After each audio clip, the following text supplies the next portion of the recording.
Yo, what's happening, family? I'm here with the regulars, man. Two of my guys, Random. What's happening, Random? And my What's dog, good, bro? aka the final boss.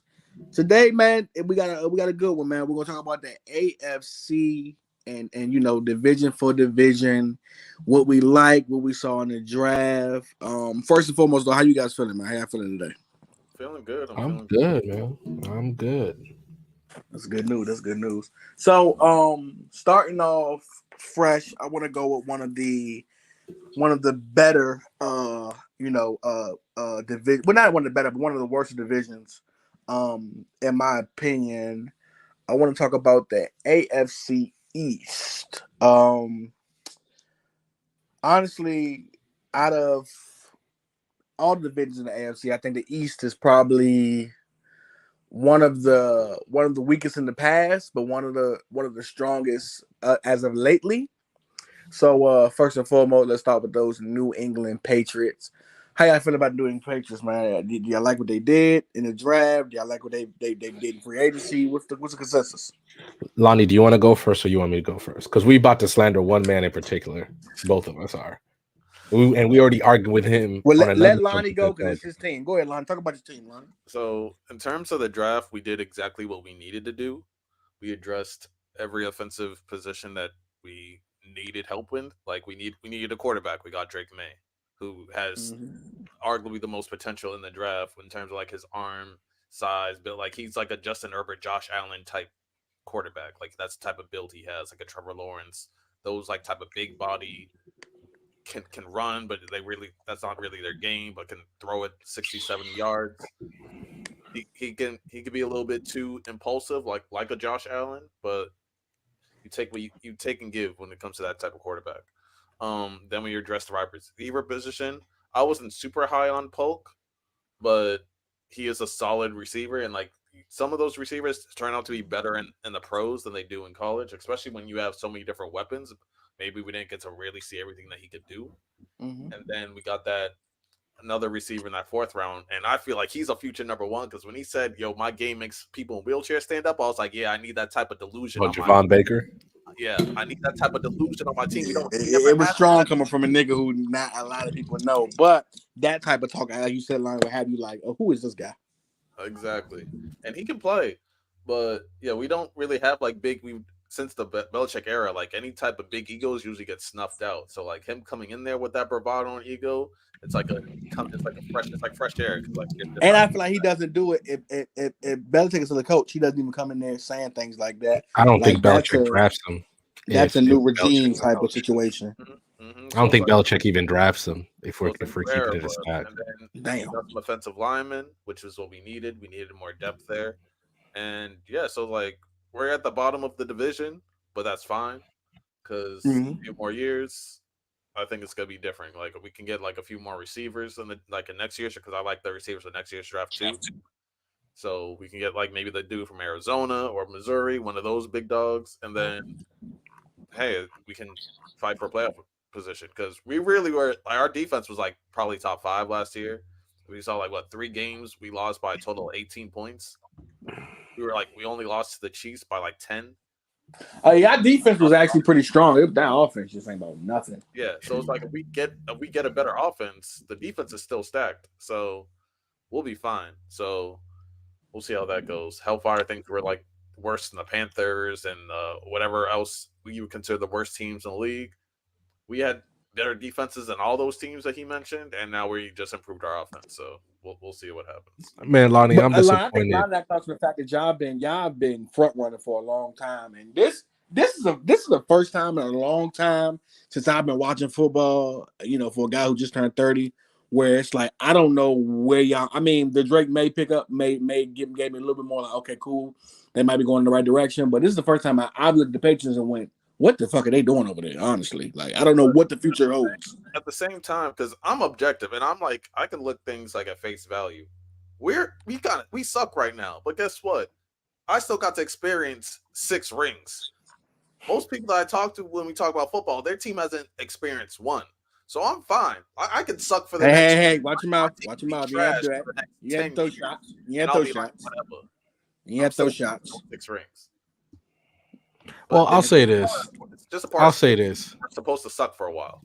I'll say this. Obviously, every great team, like from the height of success, they've fallen down. And no matter what I've said about Bill Belichick as a GM, all that stuff, the Patriots are playing it the right way, right? Last year, they were good enough. Their defense was nasty enough, and they lost their dynamic rookie, who I believe Gonzo would have won. Christian Gonzalez would have won Defensive Rookie of the Year if he was healthy. Oh yeah, his 3-4 game stretch that he was on. Plus, plus he came out on social media and said he's officially healthy, so that's going to be a boon to the defense. He still kept Gerard Mayo as head coach, which means he still knows the Belichick type of defense, right? He's still there.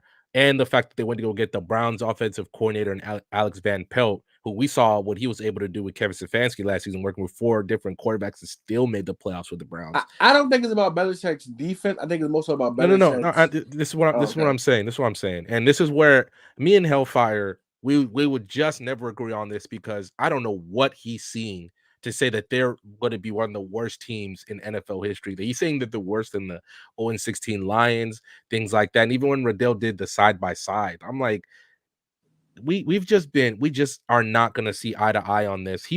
His plan is so asinine, but we don't need to talk about that. The Patriots address what they need to. They got their quarterback of the future, right? They got him weapons. All right. He's complaining about Juju, but if it doesn't work, Juju's not making enough money where he can get cut at training camp if that's what happens. The Patriots are playing it right. If that defense is as good as it is, the Patriots should finish the season with Lonnie and Patriots fans being optimistic about the future. Nobody's saying the Patriots going to 0-16 Lions if we won games. That's exactly what I'm saying. But the people should be very optimistic about the Patriots' direction after the season, because nobody's saying the Patriots should make the playoffs this year. They just want them. Let's just say if they win 7 games, most Patriots fans, I believe, will be ecstatic with 7 games, because they understand what. Yeah, I think y'all supposed to suck, but I think 7 games means Drake May had a hell of a rookie season. That's what I'm saying. And Drake, guess what? Drake May doesn't have to play right away because there is a veteran in front of him. And that's nasty. No. This is what I'm saying. Look, you don't need to force him in right away. Jacoby Brissett is a good veteran quarterback who will teach your young quarterback whether or not he's starting or not. This isn't like he's going to gatekeep the position from Drake May, and the goal is to eventually hand the reins off to Drake. But I don't think Drake is a Bryce Young where I look at him and go, he actually needs, because Bryce Young needed to. Early. There is one thing, the main fault in Drake May's game is his footwork. So Jacoby's best game. You don't need to force him in right away. Just because we've seen it, just because CJ Stroud worked, just like, it's okay to let your quarterback sit. I understand that, even though I'm the guy who says it, the most valuable thing in the NFL is a rookie quarterback contract, but it's valuable only if the guy can play. Okay? Mahomes sat. Jordan Love sat. Like, it's okay. Aaron Rodgers sat. Hell, even Tom Brady sat. It's okay. It's okay to let him sit, even if it's just for a few games. Even if it's even if it's just for a few games, just to let him see how the NFL game is played. And then eventually, if he gets good enough, you hand the reins over, and Jacoby Brissett will be a pro and help him become a better quarterback. And I also think the quarterback competition for the Patriots will be good for both quarterbacks. It will be. So there's nothing wrong with just letting Drake May sit for a little bit, understand the game. And if he balls out in training camp early, then I'm all for it. Go ahead and start him if he's all of a sudden way ahead of schedule. If you think about it, half of the top 10 quarterbacks or more sat. And that's okay. Patrick Mahomes, Lamar, he sat because of Joe Flacco. Joe Burrow didn't sat.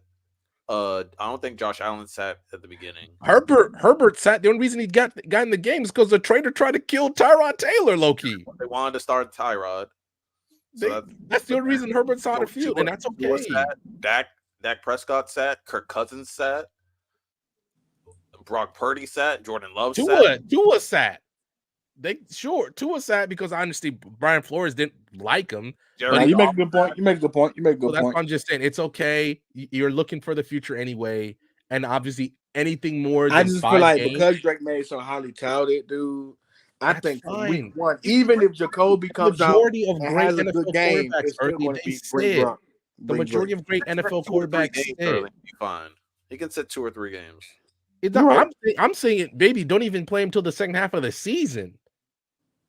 It's okay. We'll see. Look, because Drake, you drafted Drake May for a decade, not to start this year, and that's okay if you can just sit for a little bit. Every rookie quarterback, that's okay. You're drafting them for the decade, not to start week 1. I will say this: if his footwork improves to a acceptable level, then I'm fine with him starting. But if he's still having problems and issues and inconsistencies with his footwork, then start Jacoby and let him watch Jacoby with his footwork and with his vision and everything like that. And if he's the guy who we think he is, that should motivate him enough to fix whatever issues he has, and then he can get on the field. Prodigy, look, the Patriots are not going to make the playoffs. I think the second half of the season, Drake May is going to be in the game. So that's okay. You know, they got to give you the illusion where every team does this, where they give you the illusion where like we're all trying to make the playoffs, and then eventually, okay, we're not. Now let's switch over. That's okay. I think the same thing. I'm with Project. I think Sun Project. I think 2 to 3 games, and they're gonna be calling for Drake May. I just hope that once he's in the situation, he's ready, and also he has enough around him that he doesn't just implode. That way, there's no excuses. Not the Bryce Young excuse of he ain't had nobody and this and that.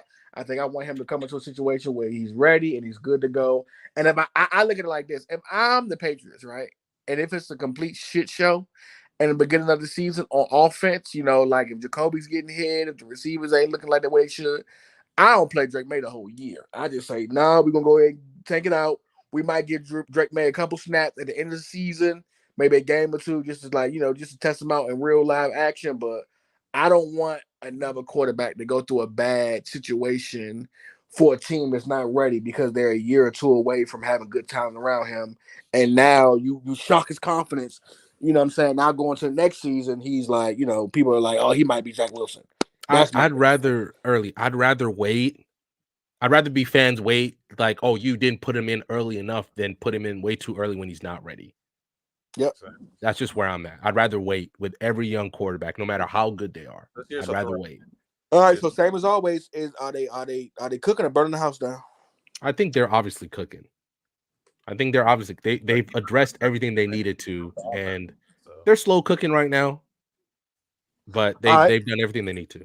So the next team on the board, AFC East, I want to go with the Dolphins. Recent pickup of Odell Beckham. They've been really surprisingly very busy this offseason.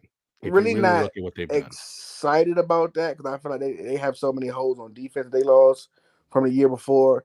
I think offense is the last thing the Dolphins need, especially a wide receiver. Like your biggest, takeaway I look at, they might need some motherfucking new quarterback over there because Tua's just not the guy for me. He's a stopgap guy for me. But how you guys feeling about the Dolphins, man? What they looking like to y'all? Well, I'll say this: they added Jordan Fuller at corner. They got Jordan Poyer at safety. So it looks like they've addressed their needs of what they need. Do they need more? I think so. I'm about to say, wait a minute, they need more. Yeah, but also at the same time, if anybody's saying the Dolphins are championship contenders, they're not.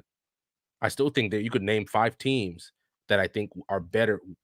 I think could get to could hoist the Lombardi Trophy. I think they're the second worst team in their division. Let alone they're probably. I think a lot of people. I understand you think the AFC East is bad. I think the AFC East is a lot better than you think.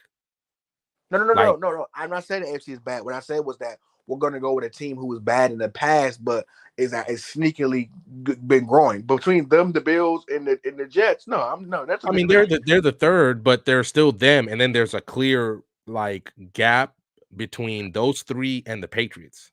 I get you. I get you. I think the Dolphins have been quite their biggest question is still what they're going to do with Tua. I think if Tua's smart, he doesn't try to break the bank in terms of the money he's going to getting. Or don't do that now. Don't do that now because no. Now. Okay, Brock Purdy has been to the Super Bowl and 2 NFC Championship games. Tua cannot say that. Okay, you're right. So look, if Tua wants to break the bank, do the Dolphins fall into that trap that every team seems to like? Well, if we let Tua go, what do we get? Sometimes you just got to take a plunge. Does that mean that you trade up in the draft next year to go get the guy that you really want in Shador or whatever? Are you going to do that? Is even the Miami one of the teams that Dion said he let Shador go to, which is wild, but we don't need to talk about that. Yeah, which is But weird. That's they're, weird. they're a good enough team. They have clear limitation. Plus, we have to see if how many playoff games they can get at home when warm weather would really be a benefit to them. Because it's so weird when you saw them in Kansas City. I'm like, can they really not play because it's too cold? That was a really big problem for them. So that's where I'm at. But yeah, I just feel like when you got a quarterback who's just not trustworthy to me, dude, I just do not trust Tua. And I don't like going against. I don't like looking at teams that have bad quarterbacks. But the quarterback who I look at and I say like, so many other people could do a better job than you. What you have, I'm just not a fan. So and Tua was my starting quarterback in fantasy draft. I thought he could have. He really had a great year for me. But when you really watch Tua's game, he really ain't shit without Tyreek Hill, and that's fear tears me up because Tyreek's one of them guys they overuse, and guys you overuse like that, they can get injured easily because you keep overusing them. So I just feel like it felt like minus 30. It wasn't that cold. Nobody could play in that weather. Prodigy, this is what I'm saying. The Pats historically struggle in Miami. Even when Tom Brady was there, he struggled playing in Miami. I watched Chad Pennington whoop their ass twice. So and the Jets, I get that, but they got Aaron Rodgers instead of Zach Wilson. Like, let's keep it a stack. At the Miami Stadium, they also make it like where the opposing side, like that's where like the sun like lands on them, like it lands on like the opposing sides. And like, they force them to wear dark jerseys so that the sun can retain more. While Miami's the only team that wears white at home, and they do that to fight off the sun. Obviously, it's all gamesmanship. But Prodigy, let's keep it a stack. If everything on paper right now, it's obviously a question between you guys and Buffalo, but I would still pick Buffalo over y'all. Yeah, I would pick Buffalo. No, you guys are third. You guys are third best team in the division right now. I'd pick Miami over Buffalo. I would still pick. Nope, I pick no hell no. I'm picking Buffalo over. Yeah, I'm picking Buffalo too. I think Buffalo just got more grit. Miami it's too much sunshine and boastiness over there. I love their coach, but I do believe that he could be a blessing and a curse to where I think he don't prepare Miami enough to where they don't take you serious to me, and that scares me, Miami. I just feel like Miami's a team that like when everything's going right, they're the team you love to see. But Miami's not a team when it's gritty and you gotta really go get a win. I don't trust Miami at all when them games happen. And those games will happen in the playoffs and later in the season when that weather changes. And you got to move around. And that's why I just can't get Miami. I do like the additions in the draft, though. I do like Chop. And I think they got Trent's guy, Patrick Paul, that offensive lineman who's like 6'8", 330. So, I mean, Tua needs more protection anyway, so I don't mind that pick. But no, they don't really move the needle for me. Like I feel like they're the same as last year. They might be a little bit better, but who knows? Well, I mean, they've addressed their defense in free agency. At least they've attempted to, right? They've even added some backup quarterback help just in case Tua gets hurt in Mike White, and we saw him have a little bit of success with the Jets. They're good. The problem is you're just in the middle. You're just in the middle of those middling teams that are going to make the playoffs as a wild card, but we don't see you guys doing anything crazy enough to win a Super Bowl. That's just where you're at right now. So unless Tua plays remarkably better and you guys have some home games in the playoffs, there's nothing else we can really say that you guys can do. Yeah, Prodigy, the only reason why I'm not really moved by the Jalen Wright pick is because I didn't think he was that great, but also he's going to be on the depth chart. He's going to be behind Achane and Mostert. So, yeah. And yeah, I agree. Yeah, Christian Wilkins is going to be a big loss for them. So, but onto the Bills. I like that they got Keon Coleman. They, of course, lost Stephon Diggs, which is like a huge loss. But I feel like at the same time, they got Keon, they got Curtis Samuel. They got some pieces where I feel like Josh can divvy up. And I'm telling y'all, I've already, again, one of the main reasons between sources, knowing Stephon Diggs and his peoples, the word or the consensus was one of the reasons why they were willing to give up Stephon is because Kincaid is going to have a big year this year, guys. He will be a very frequent target and he is going to be polarized in this offense this year. Just look out for it. Like they see something in him that says, they see Mark Andrews, they see, Travis Kelce in him. Like he's going to be a problem. I mean, he played well last year as a rookie. Yeah. But think about how they used him though. How many times did you see him not get the ball, but then when they gave him the ball, he was always open and always making plays? It was like, why don't get the ball more? That's what I mean. Like he should have been used the same way Sam Laporta was used. Honestly. Yeah, no, they were splitting the tight end touches between him and Knox. And Knox isn't a bad tight end, but Kincaid is just more talented in my opinion. That's what I'm saying. Knox is a vet now. Knox is a vet. His best years are behind him. Yeah. I mean, he's still solid, but that's who he was splitting carries with. Knox is your perfect when I'm tired, come in, bang a little bit, block a little bit, catch a couple passes, run a four receiver set with two tight ends, and he might sneak around a linebacker and catch a pass. He's the perfect guy for that. But Kincaid is a top 5.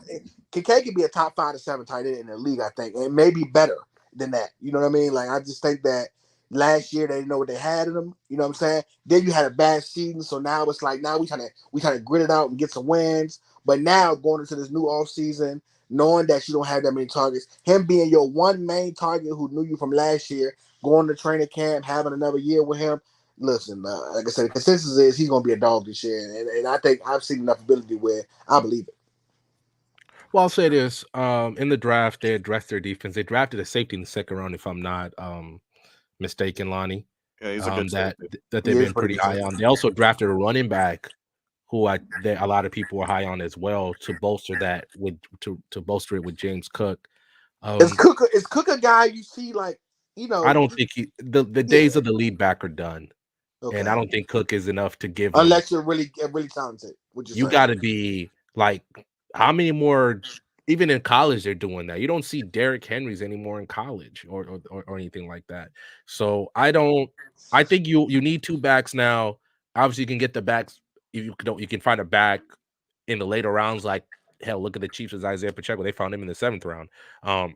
So I think they're good. And if Josh takes that leap that the Bills believe he will take, MVP.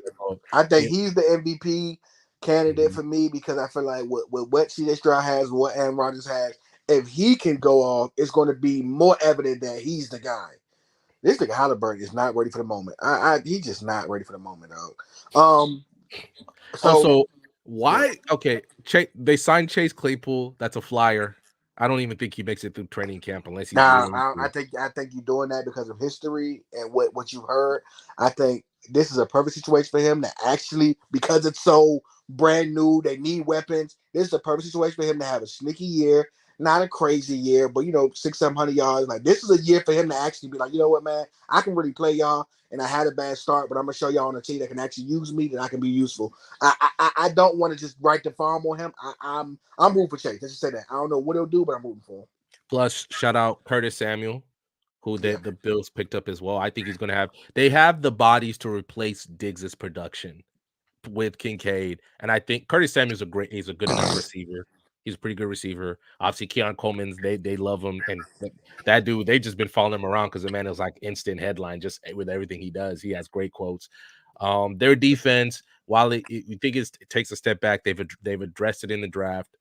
Are they the team that once were where you think they could be one of the challengers to Kansas City? No, but I think we could still see them make some noise in the playoffs, especially if they don't run to Kansas City early. So they cooking or burning the house down?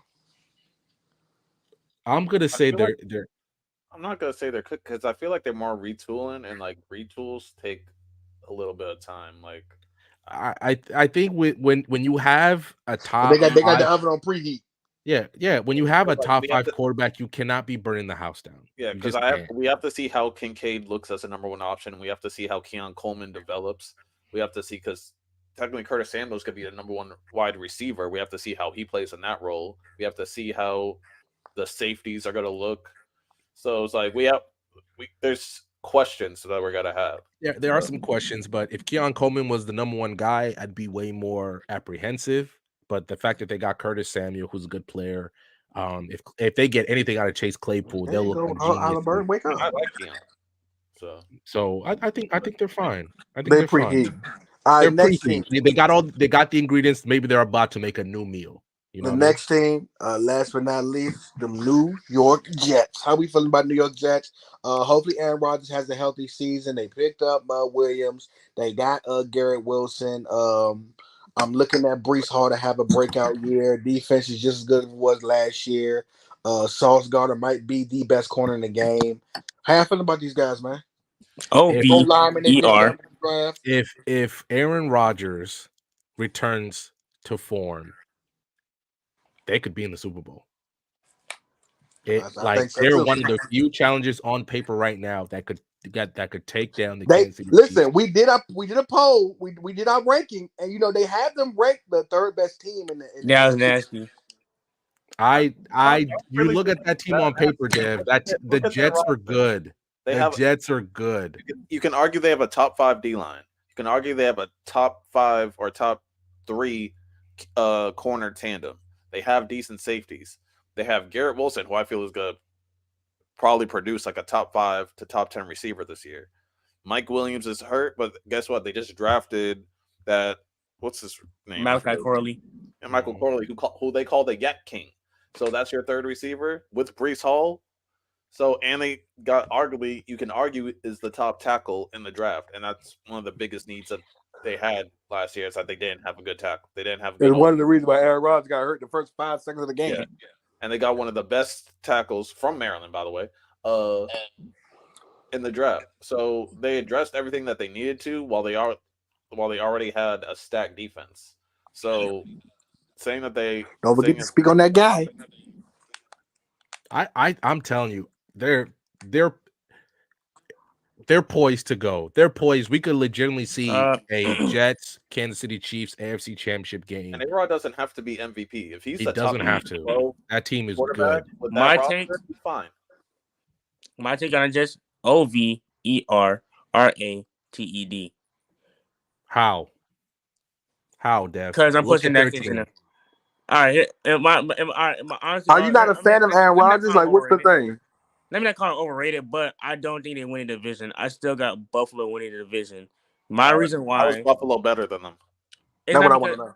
It's because I think Josh Allen has a career year, and I think Buffalo I think that Buffalo's also a better coach. I think they picked some good pieces. Matt Milano's coming back. Yes, they missing Poyer, Diggs, and them, but they kept on getting injuries. Josh can have a good year, and they still don't be better than the Jets, right? That's a very well possibility. If Josh wins 11 games this year with what he has and what that team has, that's a great year. Yeah, here's my reason why I say that, because I have an agenda to push. I have Josh Allen win MVP. That's my agenda. You can still win the MVP. Like, you can still win. I agree with a lot of you about what better than the Jets. They're not. If you're looking at where they are right now, Dev, you cannot say the Buffalo Bills are a better team than the Jets. I mean, yeah, even if they have the advantage at quarterback and at head coach. They're still not better than the Jets. Like I said, I think playoff time will come. We'll wait and see, because the Jets on paper are the better team. I just trust in Josh Allen coaching to kind of like win the division. I don't think it's going to be like by one game. I think they'll get 12 wins while the Jets get 11. I think the AFC going to be a hard race again. I think the Jets will still do great in the playoffs, and make the AFC championship. But I'm just banking on the Bills to win the division. How many more games did they win last year with that defense, the offensive they had? If they won 7 games last year, how many more wins did they win with Aaron Rodgers at the helm? They win 11. That's double digits for sure. They don't even need. You think they only win 4? I can give you 5 games that they lost because of that they wouldn't have lost. One of them being that Chiefs game if Aaron Rodgers was behind the helmet quarterback. Both Patriots games. Both Patriots games. Both of them. I also got to see the schedule too. I mean, I can't lie. Well, the schedule. A lot of the games they lost, literally right? giving Zach Wilson the ball in short stints and him not fucking getting it in the end zone, or him having a turnover. Like, they were doing the same thing Pittsburgh was doing. They're giving you good field position. They stopping the offense 3-4 times. At some point in time, but what you want us to do? I can't stop an offense 4 or 5 times in a row, and then you do 2 or 3 and outs. Now we tied. Well, I will say this though.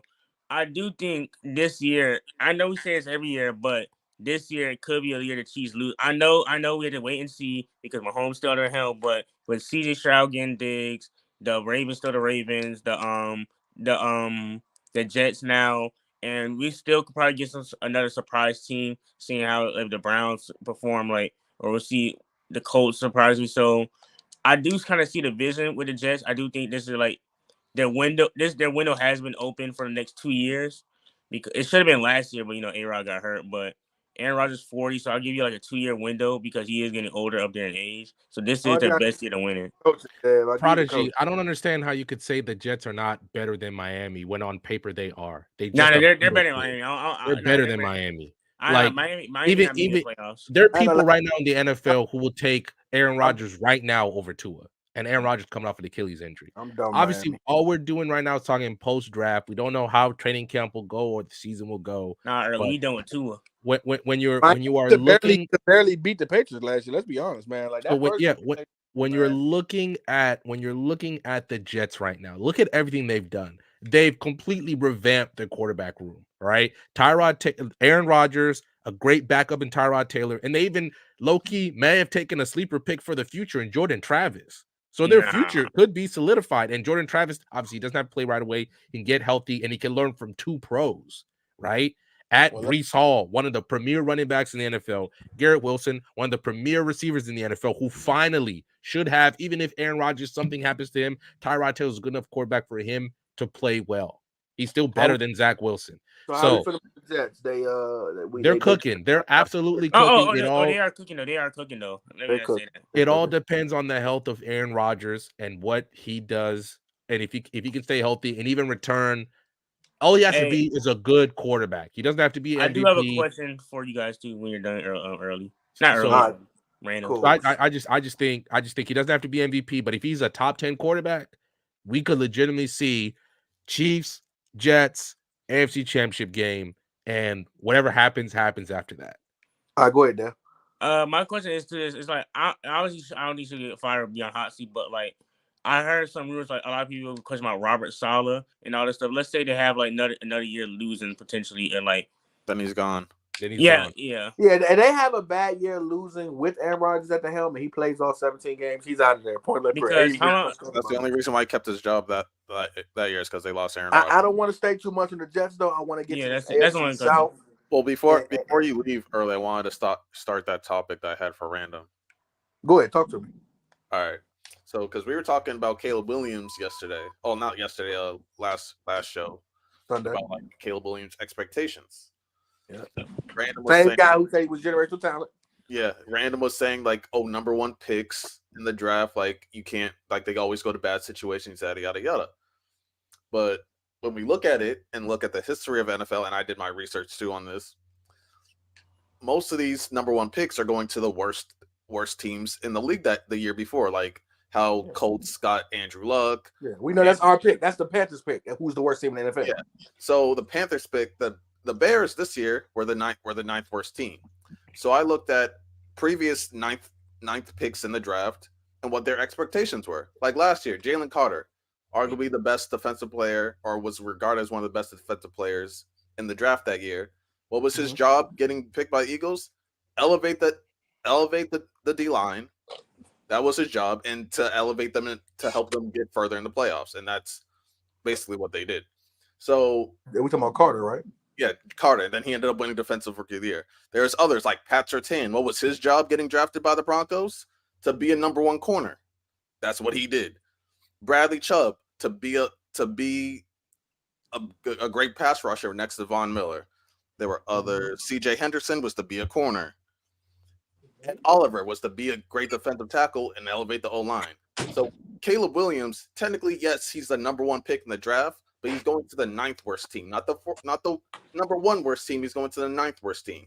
So his job as in that category, in that area, is to elevate that team because they're already borderline playoffs. So if you're getting a number 1 pick, this is like if the Knicks traded a pick with OKC or the Pistons or something. Exactly. Or that year the Warriors got a 1st round pick and was right back in the playoffs. Exactly. So his standards aren't the same as the standards of Cam Newton or Andrew Luck or Baker Mayfield, where he's going to the worst team in the league. He's going to a French playoff team who could have made the playoffs last year if Justin Fields didn't get hurt. They could have made the playoffs last year. So they were a borderline playoff team, and they just got the number one pick, who's supposed to be a generational talent. He doesn't have the same standards as the former number one picks. So, okay. I mean, go ahead. So my thing is, okay, obviously you're right that he's going to the 9th worst team, but let's even look at the NFC. We understand the NFC is the weaker conference, right? Are they better? Are the Bears better than 49ers? No. Are they better than the Eagles? No. Are they better than the Rams? No. No. No, they're They not. can be better than the Rams. No, they are not. The Rams be better than the Rams. Hold though. on, You can't lie, guys. they Guys, can't. let's keep it a stack. The Rams have been working with the Rams have been working with enormous debt and still balling out. They have the better quarterback right now. Matchup. Hold on. Stop. Let me talk. Beat the Rams, y'all. Please. Come on now. They have by far the better coach. It's not even close. Facts. Okay, right? They have a better secondary? No, they don't have a better secondary, but they have better. They have a better quarterback. They have a better quarterback. Are we capping? No. Are we capping? Right? No, we're talking about a rookie, so no. Okay, but this is what, even if you think, I still trust the Rams to make the playoffs before the Bears, because the Bears haven't shown us that. And the Rams have literally been working with no first-round picks for years and still making the playoffs. Let's go matchup for matchup. Let's go matchup for matchup. And I'm still picking the Rams. Matchup for matchup, right? Rams O-line versus the Bears D-line. I like the Bears D-line. But to be fair, the Rams are in an easier division, though, to be fair. So how are the Rams? Most definitely. Because other than the 49ers, the rest of those teams can be incompetent at times. Really, this whole point is that he said like 7 to 8 games, which is what they won last year, is fine. They won 7. I said 8. You said 9, and you're treating me like I said they won 5. No, but I'm saying like that. The thing is, he's a generational talent. They could have won 10 Great. games. They could have won 10. You draft generationally for the future, not to win in year one. That's what you do. Won 10 games last year. They brought in a generational talent. They didn't. You could say they could have all the time. Yeah, the Eagles, if the Eagles didn't generationally fumble, they could have won. They could. Here's the thing, though, Random. Here's the thing. Let's state the facts, right? You're saying the Rams are better than them, right? Let's just take the Rams. Right? I would. So okay. Listen. Wait. Let me say something. Early, you're taking the what Bears about over the Rams? Even losing Aaron Donald. What about the Rams? Other than, I guess coaching. I get coaching. What about the Rams you like about them that you I like their running game better. Who's a year older? Who don't matter. He's better. Okay. He's better. Are you taking Caleb Williams over Matthew Stafford right now? I wouldn't do that because I didn't play yet. I can't do that. I like the Rams. I like the Rams running game better. The Rams has a better running game. Yeah, I like Kyrie Williams and Blake. Yeah, I got Blake on him, so they have a better run game. Coaching. I just think you've seen the Rams work on a deficit so much. I'm gonna trust them over the Bears. I just am. My main point, Random, and if it comes down to a close game, Rams win because of coaching. Because I don't trust that Bears coach in my life. And no one cut me off. No one cut me off when I say this. So my main thing is they won 7. They could have won 10, but you don't want to hear that. Whatever. They won 7. They had you can argue a bottom 5 QB play. They got the next generational talent at QB. On top of that, they got a top 10 wide receiver. They drafted the second best receiver in the draft, or the second or third, whatever you want to say. They got a 1,000-yard receiver from last year, a 1,000-yard rusher from last year. So they bolstered their offense, and they were already a 7-win team, adding a generational talent. So saying that, they should probably hit double digits when they also could have got double digits last year is not a stretch. It's not like, that's expecting too much, because they could have done it last year, and then they also just upgraded their whole offense. And I'm still taking at least 6 teams in NFC before them. 2 of them in his own division before them. Let's name them. Let's name an NFC again. Come on. 49ers, Eagles, Packers, Lions. I'm still taking the Rams over them. Okay? I'm taking the Rams over them. You've seen them work without any first-round picks, injuries, all that, and they still made the playoffs. I don't care about that. I ain't taking the Rams over them. I might. I think people don't understand how good of a player. And I'm taking the Bucks. Losing him. I don't understand how the Rams is crazy work when you've legitimately watched Sean McVay do wonders with his. You've legitimately seen Sean McVay do wonders with that Rams roster. He did. First of all, hold up. Did wonders. Let's get something very clear. Sean McVay won with a loaded fucking Rams roster, and they paid for it. Wait, for it because I heard Cooper you. Cup, The Cooper year Cup they went to the Super Bowl the first year, Aaron Donald was slowed down. He eventually left. Let me cook. He's talking about let me cook random. The year they went to the Super Bowl, the first year, you had two probably top 10 corners in Aqib Talib and Peters. You had a great D line at the time with Aaron Donald. You had was it Robert Quinn? I want to say might have been Robert Quinn. The Rams weren't supposed to win 7 games last year, and they made the playoffs. Robert Wood. Like you. No, I'm talking about the D line. Then listen, the only reason the Rams don't have 2 Super Bowls is because Matthew Stafford wasn't playing at both of them. Let's be real honest about that. I mean, but you mortgage your whole franchise away to win right now. Then the very next year you go get the best corner in the game and Jalen Ramsey. Then you go get an Odell Beckham who ended up being marvelous came playoff time. That playoff run was one of the best I've ever seen out of a defensive player and Aaron Donald. That he was a complete game record. Like you're saying what he's done with the roster as if Sean McVay has had bullshit rosters and he didn't look good. That's after the Super Bowl, his rosters have been loaded because they were selling fast. Guys, let's keep it a stack. Hold on, Deb, real quick. After the Super Bowl, they paid for not having any first-round picks. Jalen Ramsey left. Okay. Cooper Kupp can't stay healthy, save his life. People are saying the Rams weren't supposed to win 7 games last year. Where did the Rams end up? In the division round. So Cooper Kupp being even older, Matthew Stafford being even older. And they still, Sean McVay has shown you. I'm talking about this year. Cooper and he's still shown you. He's shown you that he can win. He's shown it to you constantly. Cooper's also shown you that he can break down constantly. He still has a top 10 quarterback with them. A great Puka Nacua was a revelation that they found. Like how many games does Cooper Kupp play this year? Good enough team. How many games does Cooper Kupp play this year? 9. Don't matter. Puka is better than him. So you only need one receiver to win. I need you to understand, Random. The only reason the Rams have not made the playoffs consistently is because I need you to understand something. Injuries. I need you to whoa. No, let's have a conversation about last year because you said he did so much with a roster, right? You were in a conference where the NFC South had a team make the playoffs that was 9-8, right? NFC South was garbage. They didn't play the NFC South last year. Wait, let me talk. They didn't play the NFC South last year. The NFC West, other than the 49ers, absolute garbage. The Seahawks went 8-9. The Cardinals went 4-13. It was above 500. You said what? It was above 500. It was above 500. Seahawks above 500. Still trash. 9-8. I'm sorry, I said 8-9. I mean 9-8.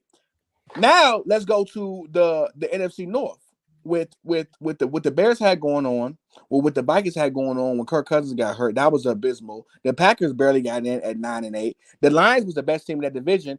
And then let's go to the NFC East. Giants and Commanders were completely trash. Yeah, the Eagles fell off late at the end of the season, and the Cowboys was the best team, but we knew that was a fluke team. You made it into the golf. You understand? You made it in the playoffs.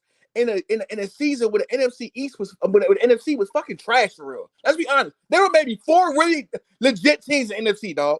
Them teams were absolute trash, dog. Let's pretend. No, hold on. Are you taking them or the Bucks? I'm taking the Rams over the Bucks. Don't talk about Chicago, the Bears or the Bucks. It's a toss-up to me. Oh my god. It's a toss-up. That's crazy. It's a toss-up. My main point right now, you might take Atlanta over. My main point Atlanta over Chicago. Are we not? Are we lying? Atlanta over Chicago? Yes. Not with that defense. Yes, sir. Not with that defense. No, I don't trust that. You got a top 10 defense. We literally had I don't trust the Bears defense is much better. I think if the Bears beat y'all, and this is where we're at. I think here's the thing about that. If the Bears play y'all, I think they outwork y'all and they outbully y'all and they beat y'all. That's what I think. I think this is where I want to come back. Hold on, Dave. This is why I want to come back early. Early's making it seem like the Rams played the NFC South last year. They literally played the AFC North, which is the toughest division in football, the AFC South, which is also a pretty good division in football. All right. And we're sitting here pretending like they played absolute trash the whole season. The only bad division they played last year was the NFC East. And guess what? They went undefeated in that thing. Okay? It's a bad division, though. But that's the one bad division they played last year. Who else did they play? What other division they play? They played the AFC North, Let's go ahead and cap like the AFC Man, North. name the teams. Get the schedule and name the teams. Let's go. So they played the Steelers. They played the Ravens. First game of the season, right? Bengals. Wait. Oh, you moving too fast. You trying to bullshit. No, don't do that. Don't do that. Let's go through slowly so we can prove you fucking wrong. What's the first game? Wrong? What's the first game, Brandon? Are you bullshit? You see what he do? You see what he do? Bullshit. What am I doing wrong? What is the schedule? Name the schedule. First team. Okay, so they played. Hold on. Let me start. So they start off with the 49ers. They won that game. Then they played the Giants. Then they played the Commanders. Then they played the Saints. So they won what game? You want me to say it again early? I'll say it again since you're not Ain't listening. No way. The Rams beat who? The 49ers? Yes. Oh, okay. I got you. Go ahead. Then they played the Giants. Then they played the Saints. And they played the Commanders. Start off 4-0. Then they played the Ravens and the Browns. You trying to move. Let's break down these teams and stop just moving. What do you mean break down the teams? You asked me to name the teams. Now we want to break them down? I want to break down these wins random. So they played the 49ers. They beat the 49ers, right? Yes. First game of the season. Okay, cool. Was the 49ers in full health that year? I mean, at the beginning of the season? Yes, they were. Ufanga was there. Yes, they were. What are we talking about right now? Okay, let me see. Because I'm confused at them. They beat the fucking 49ers. It's not crazy for the Rams to beat the Rams and 49 games are always won close. it was 30-23. It was close. Yeah, those games are always close because that's like a rivalry. It's a divisional game. They're always close. Early in the season, Brunson's hurt with a hand like injury. The Cowboys did. That's how they lost to the Cardinals early in the season. Wait, what schedule you looking at? Because they played the Seahawks the first game of the season. I'm looking at the 2023 schedule. Yeah, they won. They beat the Seahawks 30-13. They lost to the Niners 30-23. And the Niners won. So that's what I'm saying. But Random, what the fuck are you talking about, Random? I mean, Seahawks not that bad to be fair. They lost to the 49ers. This game of the season. What the fuck are we talking about? What schedule you read? Hold on. Because I'm literally looking at the 2023 schedule. I got it right here. They lost. They lost. They beat the Seahawks. They lost to the 49ers. They lost to the Bengals. They beat the fucking Colts. So you're telling me that the ESPN site is wrong. That's what you're telling me. ESPN. Yeah, what is he talking about? ESPN as well. Looking at the Rams schedule. Can I? Oh, because I'm is he tripping? I'm reading it backwards. I apologize. Yeah, exactly. You dick. So first game of the season, they beat Seattle. Do any of us believe Seattle's a good team? I think they're not a bad team. They're a competitive team. They're mid. They're mid over pass. They're mid. Come on, Dave. Stop fucking cherry picking. 49ers and Rams. They lost to 49ers. Good team. They lose to the Bengals when the Bengals really weren't a good of a team last year. Let's be honest. They beat the Colts. Remember, they lost. They beat a young Colts team in overtime. It took overtime to beat that young Colts team, right? They lose to the Eagles. Good team. They blew out the Cardinals. Bullshit team. They lose to the Steelers, even with Kenny Pickett. Bad team. They get blown the fuck out by the Cowboys. They get blown out by the Packers. They beat Seattle again. They blow the Cardinals out. Trash team. They beat the Browns at a time where I give them that win against the Browns, even though I think the Browns didn't pick it up then, but that's a legit win. They lose to the Ravens overtime. They beat the Commanders, bullshit team. They beat the Saints, bullshit team. They beat the Giants, bullshit team. They beat the 49ers at the end of the season, very close game, but they did win that game. Before the season, the Rams were not. Hold on, early. Before the season, don't even count that last win. Do not count that last win. Do not count that last one against the 49ers. They beat everybody. No. This is where I'm fighting y'all. Before the season, everybody and their mama on PC were saying the Rams not gonna make the playoffs. What are we talking about? Not just PC. Not a lot of people. A lot of people said the Rams weren't even gonna make the playoffs. Stop fucking cherry picking, Dave. You keep cherry picking, dog. I'm not lying about that. I'm not lying about that. When you looked at the Rams and said, "Yo, they was beating some good teams," I just named the teams they beat. They made the playoffs. You beat Seattle twice. That's a bad team.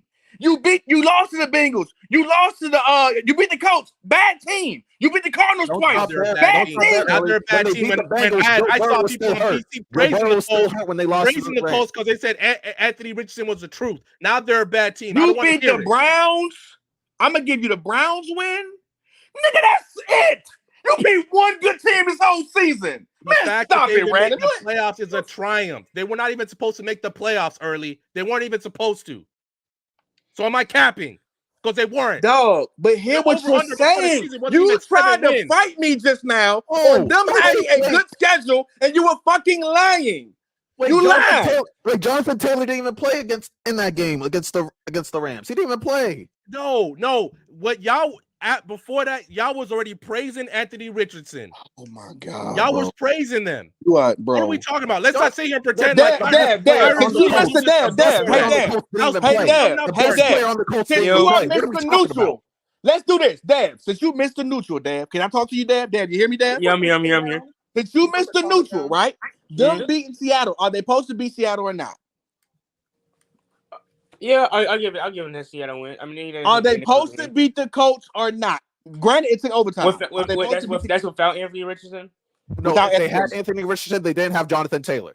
No, those I'm saying. I mean, those was it? I respect the Colts. I think they should win that game. Okay. But also, I won't be surprised if the Colts win. All right, cool. All right, cool. Are they supposed to beat the Cardinals? Yeah. Random. Can you click on the comment? Are they supposed to beat Seattle again? I say they split. I think I say it was a close game. It was close. They won by one. I say if they win that game, they should win. But if they lost that game, I wouldn't be surprised because if it was in Seattle, they should. I won't be surprised they lose. But did you have the Rams making the playoffs early? No, bro. Let me finish with Dev. So are they supposed to be the Cardinals again? Of course.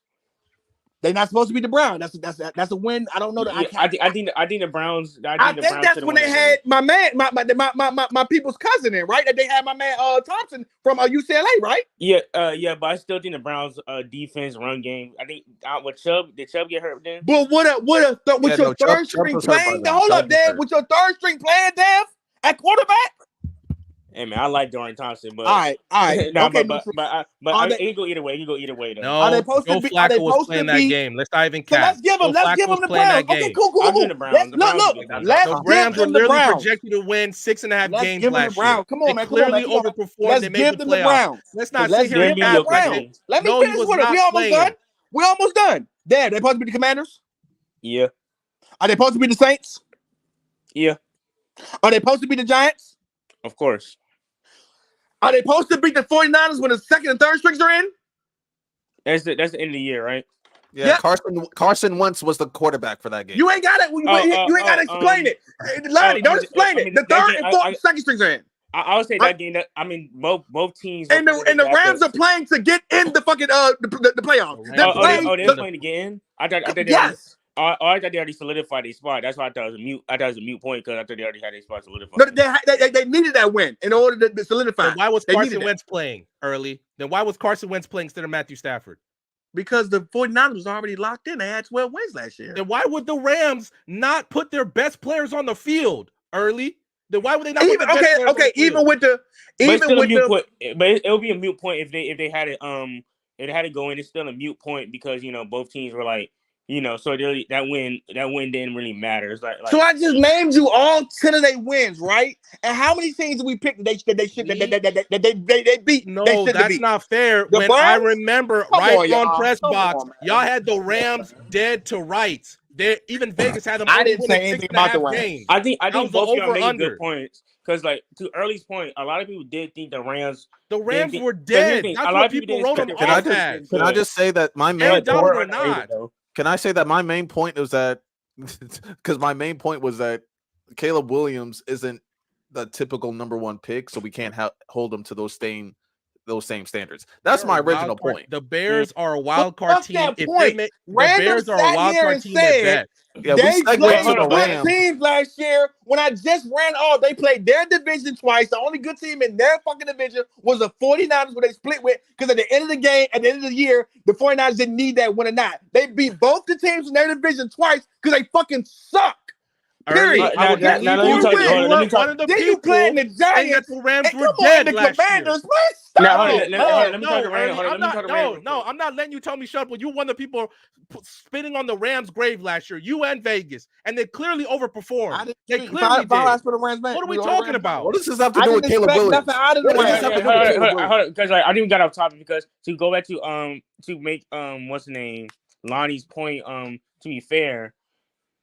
You just said the Bears should be a wild card team. The Rams are a wild card team as well, and the Bears, to be fair, like Matt Eberflus, yes, I think Sean McVay, he's a top 3 coach, but Eberflus is a good defensive coach and a coordinator. They have a good coordinator in the guy who helped revitalize Geno Smith's career. They're a wild card team that just added Keenan Allen and Caleb Williams. They're not. Dave, who wins, Dave? Who wins, Dave? Who wins? So if they play next year, who wins? I'm picking the Rams. And here's the thing: it's not crazy at all to say the Bears win at all. Like it can go either way. But to be honest, if Caleb Williams playing like how he's supposed to play, then the Bears should win that game. Because like if the defense plays like, because here's the thing: the defense in the second half like was playing really good. So that defense, in my opinion, I don't think it's gonna fall out because it's still young. And that Bears passing offense should be a lot improved. Like I said, I'm not. So if you had to bet money on that game, who are you taking, Dave? Point blank period. The Rams. I'm taking. Where is it at? If it's in Chicago, I'm taking Chicago for sure. I'm taking the Rams. If it's a 7-win team that just added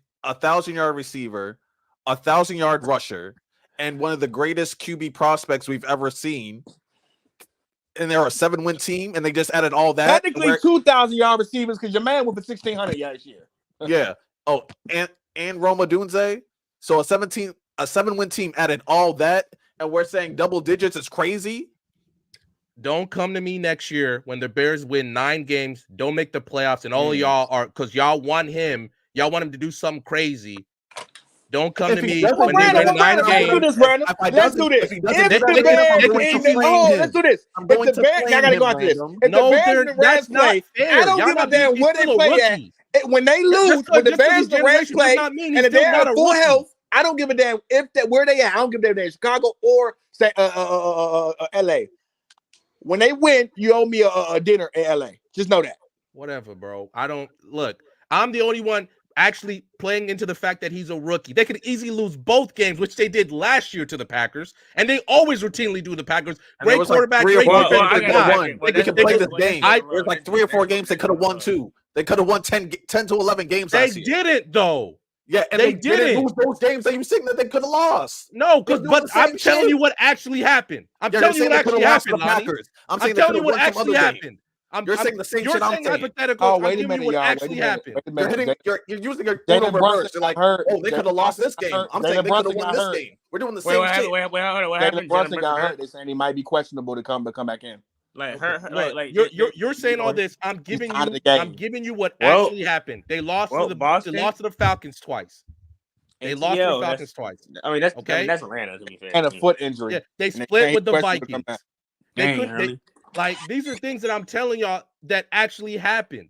And y'all are saying that like the history of the Bears is this. I'm just the only one saying, okay, he's generational, but he's still a rookie. And if he wins 9 games, which is 2 games above what they won last year, that is a success. Y'all want him to make the playoffs, which I think is crazy.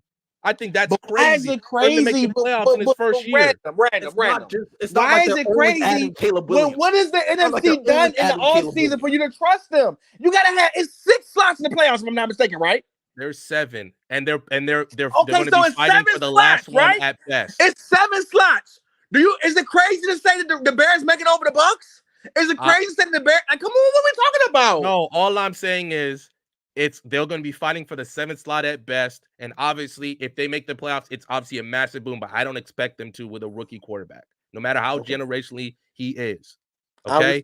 I respect that. That's where I'm at. That's what I've always said. Y'all are out here saying like I expect him to win 5 games. He's still a rookie. He has to adjust to the game. 7. I said 8. You said 9. I don't understand what the problem is here when you said 1 more game than me. No, I'm saying I said 8. 9 is the very minimum. You're saying, if he wins. No, 9 is incredible for a rookie. 9 is incredible. They won 7 last year. I gotta go, fellas. But we are revisiting this Saturday. I promise. I hope you are. You good Saturday, Random? No, I will not. You son of a bitch, you. Boy, we will revisit this because we're gonna have the whole gang in here Saturday. We're gonna have a conversation without you, and we're gonna break it down and see what people think. What other team adds a 1,000-yard receiver? I'm going just because you added all the pieces does not mean it's all going to work out as planned, Lonnie. Just because you added all the pieces does not mean it work out as planned. I'm still picking at least 6 teams over them. That's just what I think. Then they get criticized for it. With a rookie quarterback, no matter what generation he is, I'm not saying he doesn't get credit, but I still think that's crazy. Y'all expect him to win 11, 12 games his first year. That's crazy. That's absolutely crazy. Then you're telling me the Bears are fighting for the 1 seed at a certain point in the season. That's what you're telling me. And I think that's absolutely asinine with a team like So you're telling me that with Caleb Williams, the Bears are going to be the exact same conversation as the Eagles and the 49ers, which is wrong, and you know it's wrong. But that's what y'all are telling me. That's what y'all are telling me. Should be the tier below. Their ceiling should be the tier below. I don't. Okay, fine, I guess. But I'm the only one saying I think that's crazy. I think that's crazy for a rookie quarterback. He's not. Y'all wanting 11 wins with a great team is crazy. 11 wins with a great team. We don't know how it's going to play off yet. We still see and if he doesn't play off, then guess what? He gets criticized because he's so if he plays bad his first year, y'all are talking about then he plays better his second year. What are we talking about? I mean, criticized his first year, and then he gets y'all didn't draft him for year one. Y'all drafted him to be great for a decade. We drafted him for every year too. I mean, you can't just count year one too. Like year one, we want to see like some changes and progressions, but still, like the Bears are ready to win too. Like the Bears GM even said like we're gonna change generations, feed families, this, that, and everything. So they've done what they can to support him in year one, but also that team should be like. I'm the one where I agree with you guys. Year two, I'm where y'all are at. I expect them to win 11 games, maybe 12, 13, fighting for the 1 seed. That's where I expect him to be. Year one, you don't know how he's going to adjust to the NFL game at all. You just don't. Well, if he doesn't adjust, then he gets criticized. That's how it works, Random. He's a rookie. And he's a rookie, not a 3-year vet. Did we criticize Bryce Young? Yes, we criticize him, but we also exactly. So what's the problem? But also, yes, of course we can criticize him, but no, we're not. We're still adjusting to the fact that he's a rookie. That's the problem. Y'all are not treating him like that. Like he's not walking to the NFL for the first time. I'm treating him like the rookie that's in the greatest in history, the greatest position they've ever been in. Just because he's in a great position does not mean everything will work out the way you said he will. Just because he's not just because he's in the greatest position does not mean that it'll work out exactly like y'all think. What are we talking about here? Well, then that would be on him because he's a rookie, Lonnie. He's a rookie. He has everything at his disposal. He has everything at his disposal. He's supposed to be one of the greatest. Just because he has everything does not mean it'll work out the way you guys think it is. We're going off of expectations. If you're one of the greatest prospects ever, and you're also going into one of the greatest situations ever, I expect you to produce. If he's not fighting for the 1 seed, then he's a failure. That's crazy. Said 1 seed. I never said he's not fighting for that. He's not gonna win his division. There are 2 teams better in his division. They're just Random. I think basically all Lonnie's saying, if he plays good, then they're gonna win games. Like if Caleb Williams is performing at a level, they're never gonna win games. The only way the Bears don't make the playoffs is if he's not performing. Find me a number one quarterback that went into 2,000-yard receivers, 1,000-yard rusher. Elite is the number one quarterback still a rookie? Is the number one quarterback still a rookie? Yes, but what number one quarterback went into that situation? Just because you're in a great situation does not mean everything will work out perfectly, Lonnie. If his point was to elevate the team and they were a fringe playoff team, and 9 wins is elevating the team. 9 wins is elevating the team, and that will be the floor. That would be the floor. You guys, if you're one of the greatest prospects of all time, you guys are crazy to think that he's going to pick up the NFL game that quickly. What CJ Stroud did was literally crazy. The greatest rookie season we've ever seen. Just because he's generation does not mean he'll pick up the game in year 1. Well, that's on him. Oh my God. Whatever. Now we're just going in circles. Now we're just going in circles. The next division is the AFC North. Oh, my bad. Early said the AFC South. So we're talking. Let's just start off with the Colts. All right. And we'll use Early's metric. Are they cooking or are they not cooking? Obviously, the biggest question the Colts have is the health of Anthony Richardson. All right. They still got Jonathan Taylor. Michael Pittman's a good enough receiver. How do we Shane Steichen obviously showed out as a coach, literally to the point where they had a chance to make the playoffs, but they obviously did not. How do we feel about the Colts going into next year, especially post-draft? There's still some question marks because of the health and stuff like that. Like I'm with you when it comes to Richardson. Like the way that he plays, I'm worried. It's like he has all the talent, but at the same time, I could see him getting major injury after major injury and breaking down. I can see like a RG3 type of situation. He's much bigger and stronger but the way that they ran and how reckless they were and not knowing when to slide and like sometimes refusing to slide, that's not a recipe for success.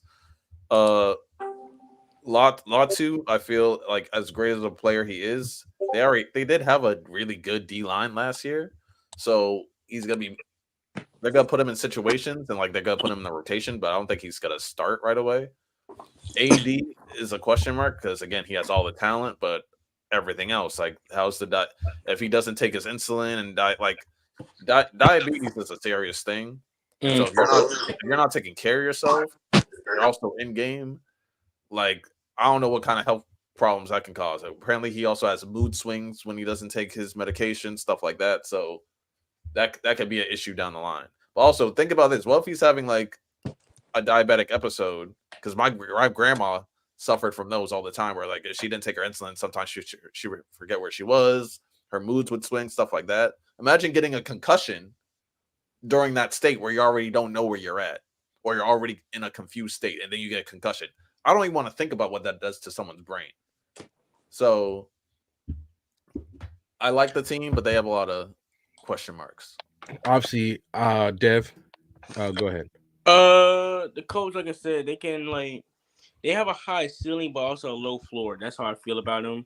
I think like I said, the only reason like they kind of got in a point to win the division because of Jaguars fall off, and the Texans kind of get. So I think that division is gonna be closer than what people think, especially because I know we'll get to the Texans soon because that Texas schedule is very hard. But the thing is, I think the Colts are. I got them winning being third in the division. I got the Colts. I mean, I got the Jags and the the Texans being ahead, and it's probably and not by much. Like you said, a lot of question marks. Even if Anthony Richardson is healthy, we still got to see him as a passer. Like he, he did a good job running the ball, but he didn't have a big sample size of him throwing the ball. I don't think people said that. So there might be some games inconsistencies. He's still technically a rookie because he only played 4 games last year. He didn't really get a full NFL season. He will have to face against some tough defenses, some some defenses and some new challenges going forward. And like you said Lonnie, the health, not only was Anthony Richardson, I would say with Jonathan Taylor even, because he was unhealthy last year. He's still one of the best running backs in the league, but I think the Colts team was health mainly because what's the name? I know Michael Pittman was banged up. I think with the Colts team was kind of health going forward. They have one of the best coaches in the league, which his name's Steichen, right? Shane Steichen, yes. Yeah, Steichen showed that he can coach this team up, but they do have a lot of question marks. They have a high ceiling but a low floor, so that's why I got them finishing third in the division so far. Well, with Jonathan Taylor's health, it wasn't I think he did miss a few games to injury, but what people don't realize when it comes to sitting out, because he sat out because he wanted that new contract. Oh yeah, I forgot he did. You're right. Yeah, so he sat out the first few games until they finally reached a decision. But there's only a very small fraction of players that sit out that actually have as good as the season they had the year before or better. There's a very small amount. People that don't show up to training camp and things like that, they usually have not necessarily a bad year, but usually doesn't meet or exceed what they had the year before. So him missing those games, him not being in football shape, and then having to ramp himself up to football shape, because the only way you can get in football shape is by actually playing the games. I don't care how much you work out and stuff like that. Unless you're playing, you're not in football shape. So, especially not practice either. Oh, you know what's crazy? I'll tell you when we're done. Well, so I was saying, so him having to rev himself up with the playoff shape and then to playing shape, and then I think did he miss a few games later in the season? I can check real quick. Oh wow, the NFL. I mean, the NFL is not high on the Jets at all. That's crazy. Well, we can talk about that a little bit later. They weren't high on the Chiefs, and then what happened? Mm-hmm. Hey man, they got the Chiefs number 1 now. So no, but we'll see with Jonathan Taylor. I also do they also had a great backup with Zach Moss was their backup last year. He was also he's with the Bengals now. He left to go be with the Bengals. Oh damn! So he did. Jonathan Taylor did miss 3 games near the end of the season. Yeah. So, but no, Anthony Richardson is the biggest question mark. If he can pan out and keep himself healthy, I think he can be a monster. If he can't, whatever. But also the thing is with Anthony Richardson, it's a double question mark. Can he develop and can he stay healthy? And that's the issue. because he needs time. He needs to stay healthy to be able to develop. If he keeps on getting hurt, then he's never going to develop. And then if this is just who he is, then they're not going to go anywhere. Well, obviously, I look at the Colts as a very sneaky team. Like you could clearly see them maybe pulling up with the 7th seed. They're a very well coached team. I think Shane Steichen proved his acumen last year. That's why he was in the Coach of the Year race. Obviously, like Lonnie said, if Anthony Richardson's spending all of his time rehabbing from his injury instead of actually developing, the Colts could have a problem. And if he just has to learn how to protect himself better. Obviously, all he needs to do is look at what happened to Cam Newton as those repeated injuries started getting to him. Obviously, A.D. Mitchell, if he can stay on top of his meds, because Steve Smith has not stopped praising that pick. He's saying he might be he's saying he's going to be a top 5 receiver in the rookie class. He got the steal of the draft, especially on day 2. So there are a lot of things that I'm very curious to see how the Colts shape up. But as we look onto the rest of the division, this division got suddenly a lot harder, right? So next team we're going to look at is the Jaguars, who were picked before to win the division. They did, ironically, at one point, I think when they played the Bengals, the Jags had the chance to be the 1 seed. Then Trevor Lawrence got hurt, and I think we were on PC the next day saying that he should sit, but he decided to play, and his play suffered because of it, and they fumbled down the stretch. So how do we look at the Jaguars? They've had a few notable. They let Calvin Ridley go, but they signed Gabe Davis and somebody else. They still have Christian Kirk. How do we feel about the Jags after the draft? Dub Nation answered on though. Joe Flacco's the backup quarterback. There's nothing wrong with that. He can. They really love old quarterbacks. They got you can have him mentor. No, I think he's fine to mentor. Mm-hmm.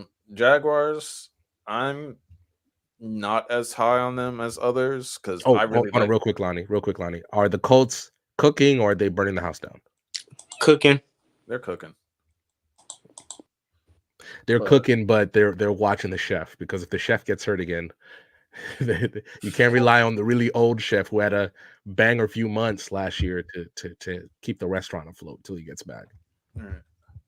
No, but the Jaguars, I'm not as high as them as other people. I'm not a big Trevor Lawrence believer. He just doesn't wow me. Like he can do don't get me wrong, Trevor Lawrence can do everything, but at the same time, it's like I'm just unmoved by everything that he does. Maybe it's just maybe just gives like a bland aura. It could just be me. Not to say he's not talented. It's just like I don't really get that. Like, oh my god, it's Trevor Lawrence. But I did like the receiving core, and then they cut Zay Jones. Mm-hmm. So I was just like, oh, like they got Brian Thomas, who I think has the potential to be the best wide receiver in this draft, because he's 6'3", can run a 4.3, great hands, good fluidity in his routes. I like how low he can get on some of his bursts. I think he has a lot of potential. He has all the potential in the world. I think he has the most potential in the draft out of all these receivers. So it's like, oh, he has that. They have Christian Kirk, and they had Zay Jones, and they cut Zay Jones. So I'm like, oh, now like it's Christian Kirk, Brian Thomas, and Gabe Davis. Yay. Travis Etienne is a good running back, but he has like health issues. Like he gets. I think he's like on the smaller side, so he gets banged up. Not necessarily he always missing games, but you can tell like sometimes we watch the games, he gets like some stingers and it slows him down.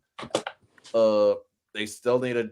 I feel I'm still have question marks about their secondary, and and I still think that they probably wish that they got Aiden Hutchinson instead of Trayvon Walker. I feel like they got too cute with that pick, but that was just me. Mm-hmm. Dev? As long as the play calling is better, because I think I understand that Trevor Lawrence discourse, but I think the play calling was abysmal too. At some points, I think the receiving core hasn't kind of improved with Brian. I really do like the Brian Thomas trade. I mean, that's the trade, the draft pick. That's one of the best picks they made in a long time, because they make a lot of reach. Like the Jaguars, not a really good drafting team, because drafting Trayvon Walker was bad. I think he reached a 2nd round pick. So I think the biggest question for the Jaguars, the defense. I think the O-line should be a lot better. I think Doug Pierce, I think they'll be a good team, because like they were cooking up in the beginning of the season. They just had a fall off with like all over, not just with Trevor Lawrence, the defense. So I think they should just kind of rebound, get back together. So I think they're like in the mediocre. Are they cooking? I'm not gonna say that. I don't think the house is burning, but they have made some pretty good moves. It's like slow cooking because like you make good moves, but then you make some mid signings. Like it's like they're trying to make good moves, but they're not signing the right players. Like, you know what I mean? Like, oh, we need a receiver, Gabe Davis. Sir, like you need a right receiver. We need a right receiver, yes, but you're kind of like being cheap. It's like being cheap. It's like saying it's like you needed an oil change, but you're putting the wrong oil for your car, something like that. So their play calling is an issue. Doug Peterson needs to go back to being I agree. Play caller, or yes, he might be out of a job. I think Doug Peterson needs to go back to play calling because he was cooking with Carson Wentz, and you gotta remember Carson Wentz was a gunslinger. Like he had some turnover machines too, and he's like you gotta people need to remember he's very talented too. Carson Wentz was one of the most talented quarterbacks in the league. Strong arm, can run, big quarterback like Trevor Lawrence. Like Carson Wentz at his peak as a gunslinger, so and he was able to win with him. So you know what I mean. Well, I will say maybe the player with the most pressure on himself to perform well next year may be Trevor Lawrence. He is the last saving grace I think of that 20, but it's close. I say Aaron Rodgers. I don't think so. But we can talk about that after. Trevor Lawrence has to obviously perform well. He's the last saving grace of that 2021 draft class, which right now looks generationally bad. Like for quarterbacks. So have they made moves? They've tried to make moves to fix their deficiencies, at least especially on offense. Nope, they were never gonna pay Calvin Ridley what the Titans paid him. They just weren't. First of all, I don't think the Titans should have done that. I don't know why they thought that was a good idea to pay him top wide receiver money. Does Gabe Davis move the needle? No, but he adds on to a good enough receiving core that they have with Christian Kirk leading them to be good. Evan Ingram is a good player. I think Trevor Lawrence just has to play well. That's their biggest problem here. Can they fix their defense? Yes, but it all is moot if Trevor Lawrence does not play well. And maybe, like I think I said this also on Press Box last year. Maybe we should just accept that Trevor Lawrence is never going to give you that gaudy 350, 4 touchdowns. We're just never going to get that. Even though probably somebody's like, well, he did this on was it like fucking October or whatever in 2011? Andrew Luck level. Like he's just never going to be that. Okay, but that's cool. But you got to win more games. I also think him playing at the end of the season when he hurt his ankle really hurt him. I really think trying to be that tough really hurt how people perceive him, because I think it would have been better for him to sit and the Jaguars maybe just maintain instead of him going out there clearly hampered. Even though I understand it's that playoff, it's that football mentality. Same thing we saw with Baker Mayfield when he hurt his shoulder and he still kept playing, and eventually it cost him his job with the Browns. So I'm really watching Trevor Lawrence next year, trying to see how he plays. Obviously, Peterson, we got to take over the play calling, and they have to start off well because this division is good. It's good, and you cannot take even a game off, especially in the division alone. So the next one is the Tennessee Titans, who are surprisingly have gone all in on their quarterback, Mr. Mayo Man himself, Bill Levis. I'll never trust that man as long as he keeps putting mayo in his coffee. But they signed Calvin Ridley, right? They also signed Tyler Boyd to a 1-year deal. I think that was a great move for them. They've done everything they can to support Will Levis, obviously, especially with the departure of Derrick Henry to the Ravens. How do we feel about the Titans going into the season? So I'm confused about some of their moves. So I love the fact that they got. No, I don't love the fact they got Ridley, but it's like you saw how much like they're trying to invest in Will Levis. They want him to like reduce now and see what he can actually do. So I like that. I like their. Who did they draft? They drafted J.C. Latham with their first pick. Yeah, so the tackle, but he was also very versatile. He could play all over the line. So he's a big guy. He's a big guy. So it's like they're also like again investing Will Levis to protect him. Hey, remember they traded for Willis Snead. Mm-hmm. So they improved their secondary. My main concern is their running back situation because you had Zach Spears, who's not an every down back, and then you got Tony Pollard, who to me is just an older Zach Spears, who is also not an every down running back.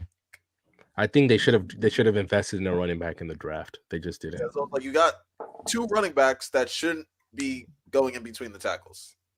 They're more scat backs. Like they are both. So you have two scat backs supporting, and I don't think they're really either of them are really good at pass protection either. So like that's like my main concern when it comes to like their offensive side. Their defensive side, like they have a solid defense. I would have liked for them to get like another really good pass rusher, but that was Tajay Spears. Getting Snead was huge for them, and they re-signed him, so he's going to be there for a while. They're a solid team. Yeah, they're a solid team. Dev. They're gonna be. I think they'll be one of the worst of teams this year. Not because I don't think it'll be like bad, like 2 wins. Like no, I think they'll be good. I think Will Levis's gonna have a good year, but I think they'll lose games due to like new coaching, inexperiences, and talent. Because like I think they want to get a high end defensive player because right now what was their issues? Was the receiving core and that O line. I need to see how that O line play. J.C. Layton was a little bit of a reach. That O line still needs some work. We'll see how that defense be. Traylon Burks looking like it was a bad pick so far. So that receiving core has gotten better with Calvin Ridley, but this team I don't expect it to be. I expect it to be competitive but losing games. So they'll probably win like 6. I think they'll win like 6 or 7 games, like a competitive team. Ironically, I would have loved to see Vrabel with this roster and see what he if they had Mike Vrabel, then I'll be higher on them. It's just the uncertainties of the new coach, how he's going to be. That's if you're looking at that offense, I think the receiving core is very solid, right? Calvin Ridley has to play better, right? But Tyler Boyd, I think that's a fantastic pickup as your wide receiver 3. I'm a big fan of Okonkwo. I think he can be very good, especially if he gets the targets. Which, but ironically, with the weapons on that offense, he's just never gonna get. He's a tight end. He's just never gonna get on that team. Yeah, he's just never going to get the targets or the opportunities. But I really like him. It always seems like he's making impact plays for them, even though they may not be eye popping. Go ahead. I was gonna say no, like because when you look at their moves, they improved everything that like you want a team to improve on. They improved their offensive line because that was a big weak point for them. They got a second and third solid receivers. They got a number 1 corner in Snead. We saw what he did to Tyreek and everybody else. Like we saw how he plays bully ball. They did everything well. My only thing is like when it comes to winning those tough games, the running game is like the most important part when it comes to winning those tough games. Like wearing that defense out. You're not gonna wear a defense out with Pollard. You're just not. He's not the type of running back. I don't even think the combo of Pollard and Spears is gonna wear them out. They're the same running back. Like they're not bruising. They're not hitting in between the tackles. You want Pollard you saw what happened this year when Pollard was asked to run in between the tackles constantly. Some games he was getting like 20, 30 rushing yards. So, question for you, Lonnie and Dev. What if they signed Zeke? I understand he's not a big guy. The Cowboys signed him. No, I know, but what if they signed Zeke for the Titans? He's not going to get the carries, but he'll be there. He's your guy that you're going to close the game with. That's my thing. Is like you don't really have a running back that can wear out the defense. Like, he played well, and Zeke played well with the Patriots last year. He played well. Obviously, he wasn't Zeke of old, but he played well. But he re-signed with the Cowboys, so he's off the table. My thing is like you don't have anyone to like wear out the defense unless you want Will Levis running QB sneaks and stuff like that to try to tire him out. Put that mayo down, Will, and I'll trust you. Put that mayo down. Put that mayo down, and I'll trust you, bud. I think JC Latham works. He's versatile. I think showing the ability to just like, look, we're gonna build around our quarterback and just try. Like the Patriots, they're a solid team. They're not a playoff team, but they're a solid team building toward the future. I think they're better off than the Patriots for sure. They're better than the Patriots, but they're not gonna be. they're not going to be they're not going to make the playoffs. They may win 8 games, and you're like, okay, they're building towards something. That's where I'm looking at. Obviously, we don't know because the schedule will get released, ironically, next Wednesday. So we might be live while the schedule is getting released if we could react to it. But anything else you guys want to add for the Titans before we give our verdict? No, if Will Levis is who people are saying that he could be, then maybe Elway. They could fight for the playoffs. I could see a situation where they fight for the playoffs. Okay, so are the Tennessee Titans cooking or are they burning the house down? They're cooking. They're cooking. Okay. So last but not least, the Houston Texans. Obviously the clear surprise of last year with CJ Stroud giving the best rookie quarterback season of all time, right? What do you call it? John Anderson was a good enough pick for them. Obviously, I always forget his name. The receiver that got hurt. Tank Dell. And thank God he's okay because he was caught up in a situation where somebody shot up a restaurant and he was hit, but he's okay. He's recovering. He's going to be healthy and ready for training camp. The Texans are poised to be one of the better teams in the NFL right now, let alone just in their division. How do we feel about the Texans after the draft and their ability going into the future? And I will say this right now. Obviously, they're cooking, right? But could we easily – I think the Texans are one of the maybe 4 teams in the AFC who could take down the Chiefs. But let me let y'all go. How do we feel about them? When it comes to the Chiefs, the Texans they're already based off of last year. They're already at a higher. They're already at that like elite standard.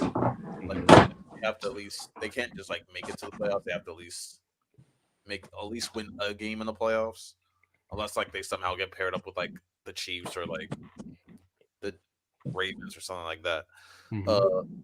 I expect them to be like a top 3-4 seed, mm-hmm. but they improved almost everywhere. So it's like, Tank Dell, he had that freak accident with like trying to help with the run block. I don't know why he went inside like that. Like you're like 5'8", chill out. Mm-hmm. But he's coming back. Nico's coming back, and then they just signed Stephon Diggs. So you have 3 receivers that are all capable of 1,000-yard seasons. Doesn't mean that they're all going to hit 1,000 yards, but you have 3 that are capable. They added Zach Moss. No, I mean not Zach Moss. They added Joe Mixon, along with that try-hard Antonio. So I like that. Leave him alone. He runs crazy. He runs like he's just angry at everybody. He has that one highlight play at Florida where like mm-hmm. they ripped the helmet off his head and he still ran like another 15 yards, crashing mm-hmm. into everybody. Dude, crazy. I love it. Will Anderson, I keep on saying he's a future DPOY. And what did they do? They got Hunter from the Vikings that had like 11 or 13 sacks last year mm-hmm. to pair up with him. So it's like, okay, so you improved your pass rush even more, and we don't know how much better Will Anderson's going to be. Stingley is arguably a top 10 corner. So it's mm-hmm. like they improved everywhere, and all their best players are like on their rookie contracts. Tank Dell, CJ Stroud, Will Anderson, Stingley, they're all on their rookie contracts. So they're playing with house money. And JJ Watt said that he kind of wants to return. That's what he kind of alluded to. He said if D'Amico calls him saying that they need him, he'll show up. And my thing is, JJ Watt's probably like my favorite defensive player ever. He's been out the game for a while. Sign him anyway, just so he can mentor Will Anderson. He should at least be around the team. Yeah, we're talking about one of the greatest pass rushers of all time. Have him mentor your new great pass rusher, because the things that he could teach Will Anderson will shoot up his development. So I say just sign JJ just for that. Well, I will say this. Oh, my bad, Dev. Let me go. Let me let you go first. Go ahead, Dev. The Texans are obviously cooking, but this schedule is very, very hard. It's one of the hardest schedules in the entire league. So. They do have a first place schedule. Obviously, we'll find out for sure when the release comes next Wednesday. But I'm not gonna put them like super high expectations to be a top. I'm not gonna have them to be the 1 seed or 2 seed because I still have respect for the Chiefs, Ravens, Bills, Jets, and yeah. So like I do think I agree, Alani. I think that ceiling's AFC Championship, but realistically for me, I got a winning a playoff game again. So like, I think you're probably losing the division round to Lamar, Mahomes, or Josh Allen potentially. But because I still think this team they're able to win out this year, but I think that's 1 year away. I think their window to win the Super Bowl for real is next year because I think, like you said, I think Will Anderson needs to take a jump. Let's see how the defense does again because there's still points that the defense kind of like looks spotty at times. I have no question CJ Stroud and that run game, the receiving core. We add Stephon Diggs with that receiving core is gonna let's make it elevate even more. Yeah, I know people have a concern with Diggs, this that. Oh, he could be a head case for him. This that. No, he's still a top 5 receiver talent. Just because him and Josh Allen relationship, dwindled let me just say Josh Allen is in there. The Bills relationship dwindled has nothing to do with his game. It's not going to do with the CJ Stroud game. So he's still going to cook up. CJ Stroud's still going to cook up. Stroud's going to have an MVP caliber season to everybody verdict. But I think they're cooking. They're the best team in the AFC South without a doubt. So I think they should win the division. I think people will be surprised if they don't win it this year. I think if they don't win the division, that's probably disappointing. But yeah, that's my verdict for it's just the schedule. The schedule's really hard, so I think they'll make it to the divisional round again. But they're still definitely AFC championship. Oh, still really Super Bowl. Still Super Bowl. I'll say that. Well, I'll say this, and let's start rapid firing this because we got 2 more divisions to go through. When you're looking at the Texans roster, their weakest thing that I could see is maybe at tight end, maybe at the other linebacker spot. I think this is a very good team.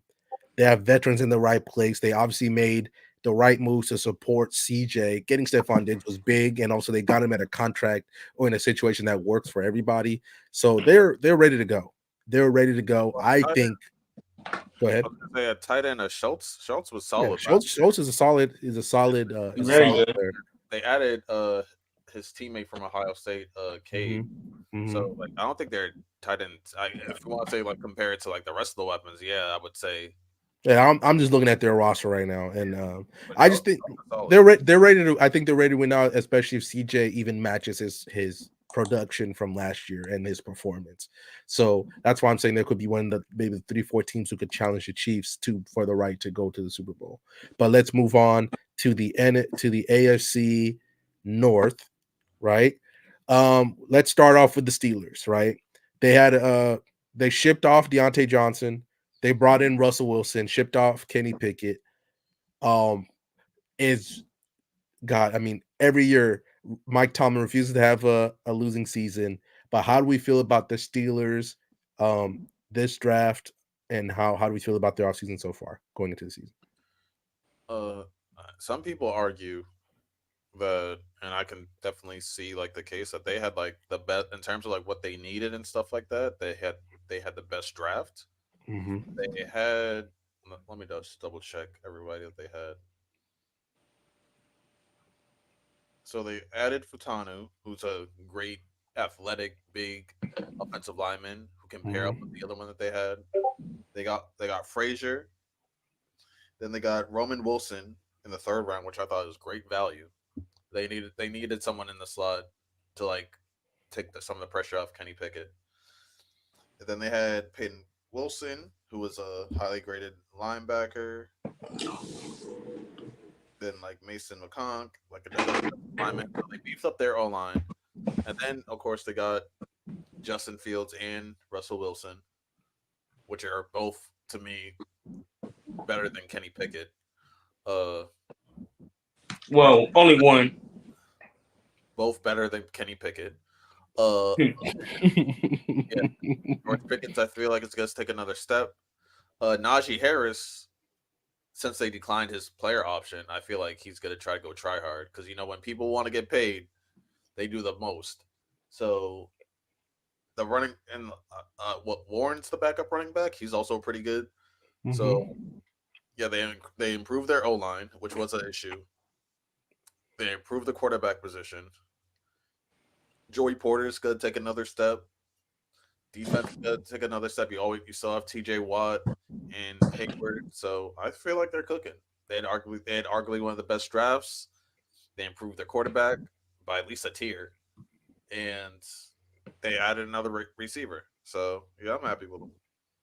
Them revamping that O line, getting a receiver, and getting Peyton Wilson, who's one of the best defensive players in the draft. Period. The only question is his injury, the neck injury, or what he had, because his ceiling as a linebacker is insane. He can move sideline to sideline, one of the smartest linebackers.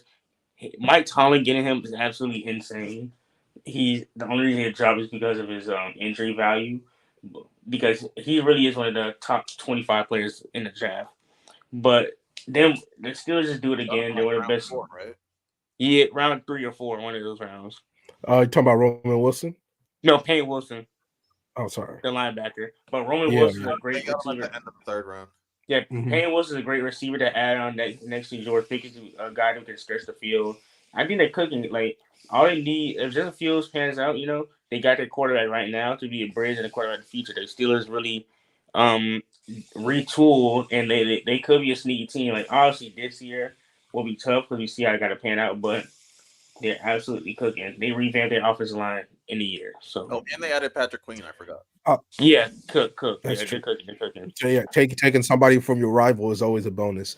Obviously, if Russ can play like he played last year, I don't see the Steelers making the playoffs, but they're definitely going to be over 500, keeping up the streak from Mike Tomlin. But let's move. Are the Steelers cooking or are they burning the house down? Cooking.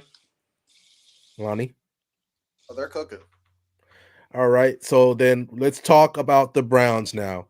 Obviously, Deshaun Watson went down, Nick Chubb went down, and they still found a way to make the playoffs, obviously off of Joe Flacco resurgence that even had me rooting for him. But the Browns really did work with just crap, and they still found a way to make a great meal with working with 4 different quarterbacks in the season. How do we feel about the Browns in the offseason, and how do we feel about them going into the season with Nick Chubb and Deshaun Watson hopefully coming back fully healthy and ready to go? You can go first, Deb. The Browns, if Deshaun Watson plays, because Deshaun Watson was playing well later on before he got injured, but he did start to pick it up. So I think the Browns, they didn't really have much to cook with because they traded all their picks for Deshaun, and I think they picked some good value somewhere around. So I would say they're slow cooking because it all depends on the health of him and Nick Chubb, and they probably would have waited further, especially if Nick Chubb didn't get hurt, because Nick Chubb is the Browns. I know Deshaun Watson's the quarterback, but Nick Chubb just that is such a different player. So I'm gonna say they're cooking slow. I'm gonna say they're slow cooking right now, but if it doesn't work out this year, you're gonna have to burn the house. Okay. Don't forget they did trade and sign for Jerry Jeudy. So they did add a weapon for Deshaun Watson, but Lonnie, go ahead. Mid. Yeah, I'm not moved by the Judy move, but no, their whole season depends on Deshaun Watson. Like I said, I think it was the second to last game he played. He played terrible that first half. Like, everyone was roasting him. It was all over social media. It's like, oh my God, is he really just washed? Yada yada. And then back to the second half, it hits 14 for 14.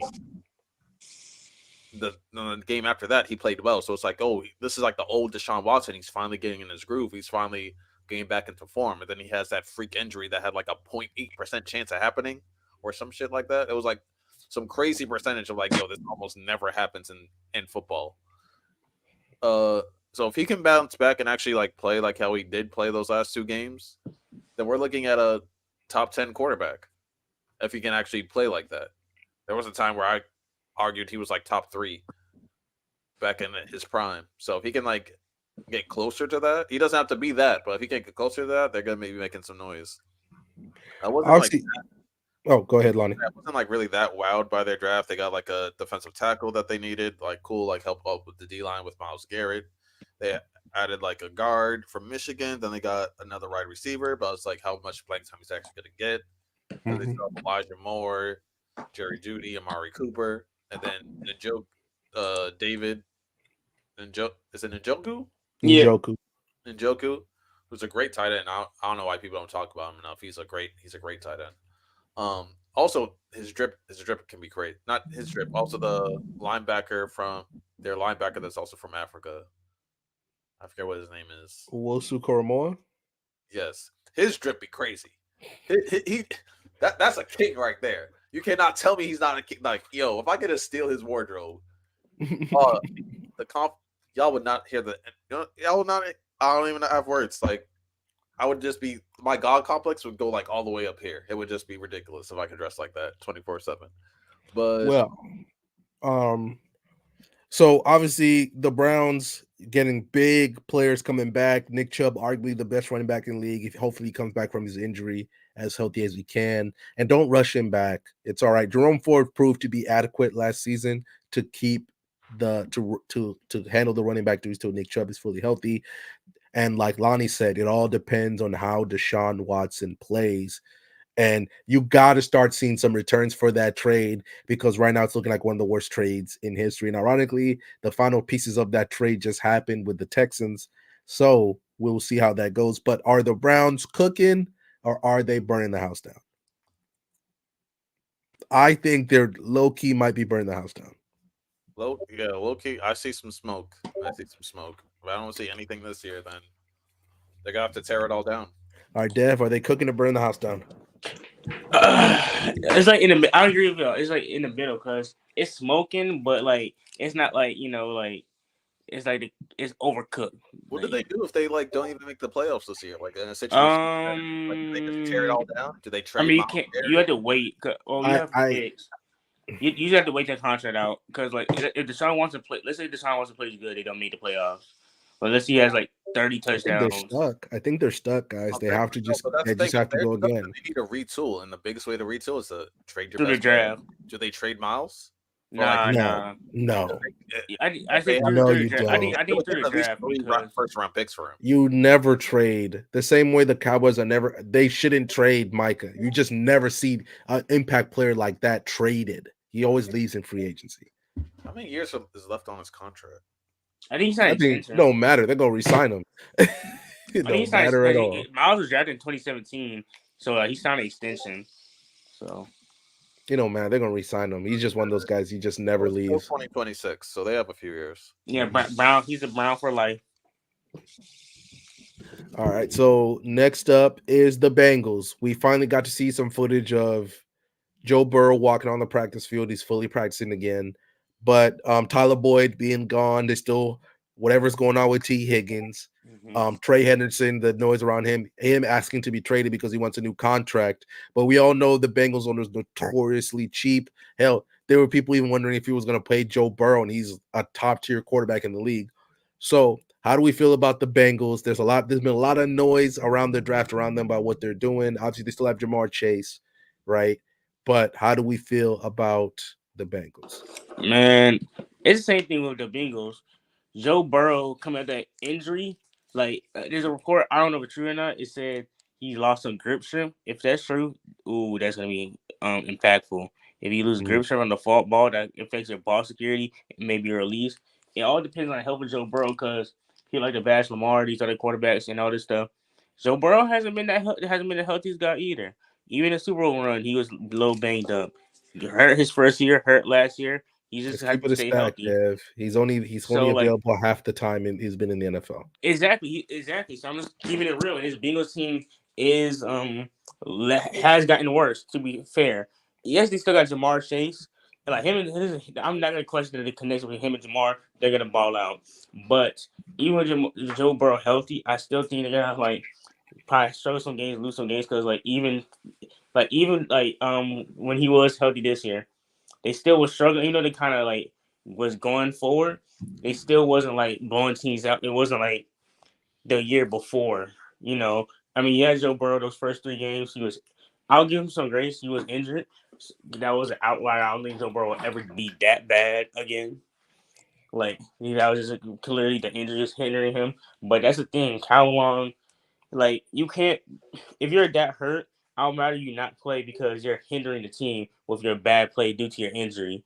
I'd rather you sit and just heal, and then so we can have you for a full playoff season and for the rest of the season healthy. So I think the Bengals, and like they finally got a O-lineman to help them out in Amir Mims, and they got I forgot who else they drafted in the draft. I can give you who they drafted here real quick. So they drafted Amaris Mims in the first round, Chris Jenkins in the second, Jermaine Burton. That's a good pick. I like Jermaine Burton.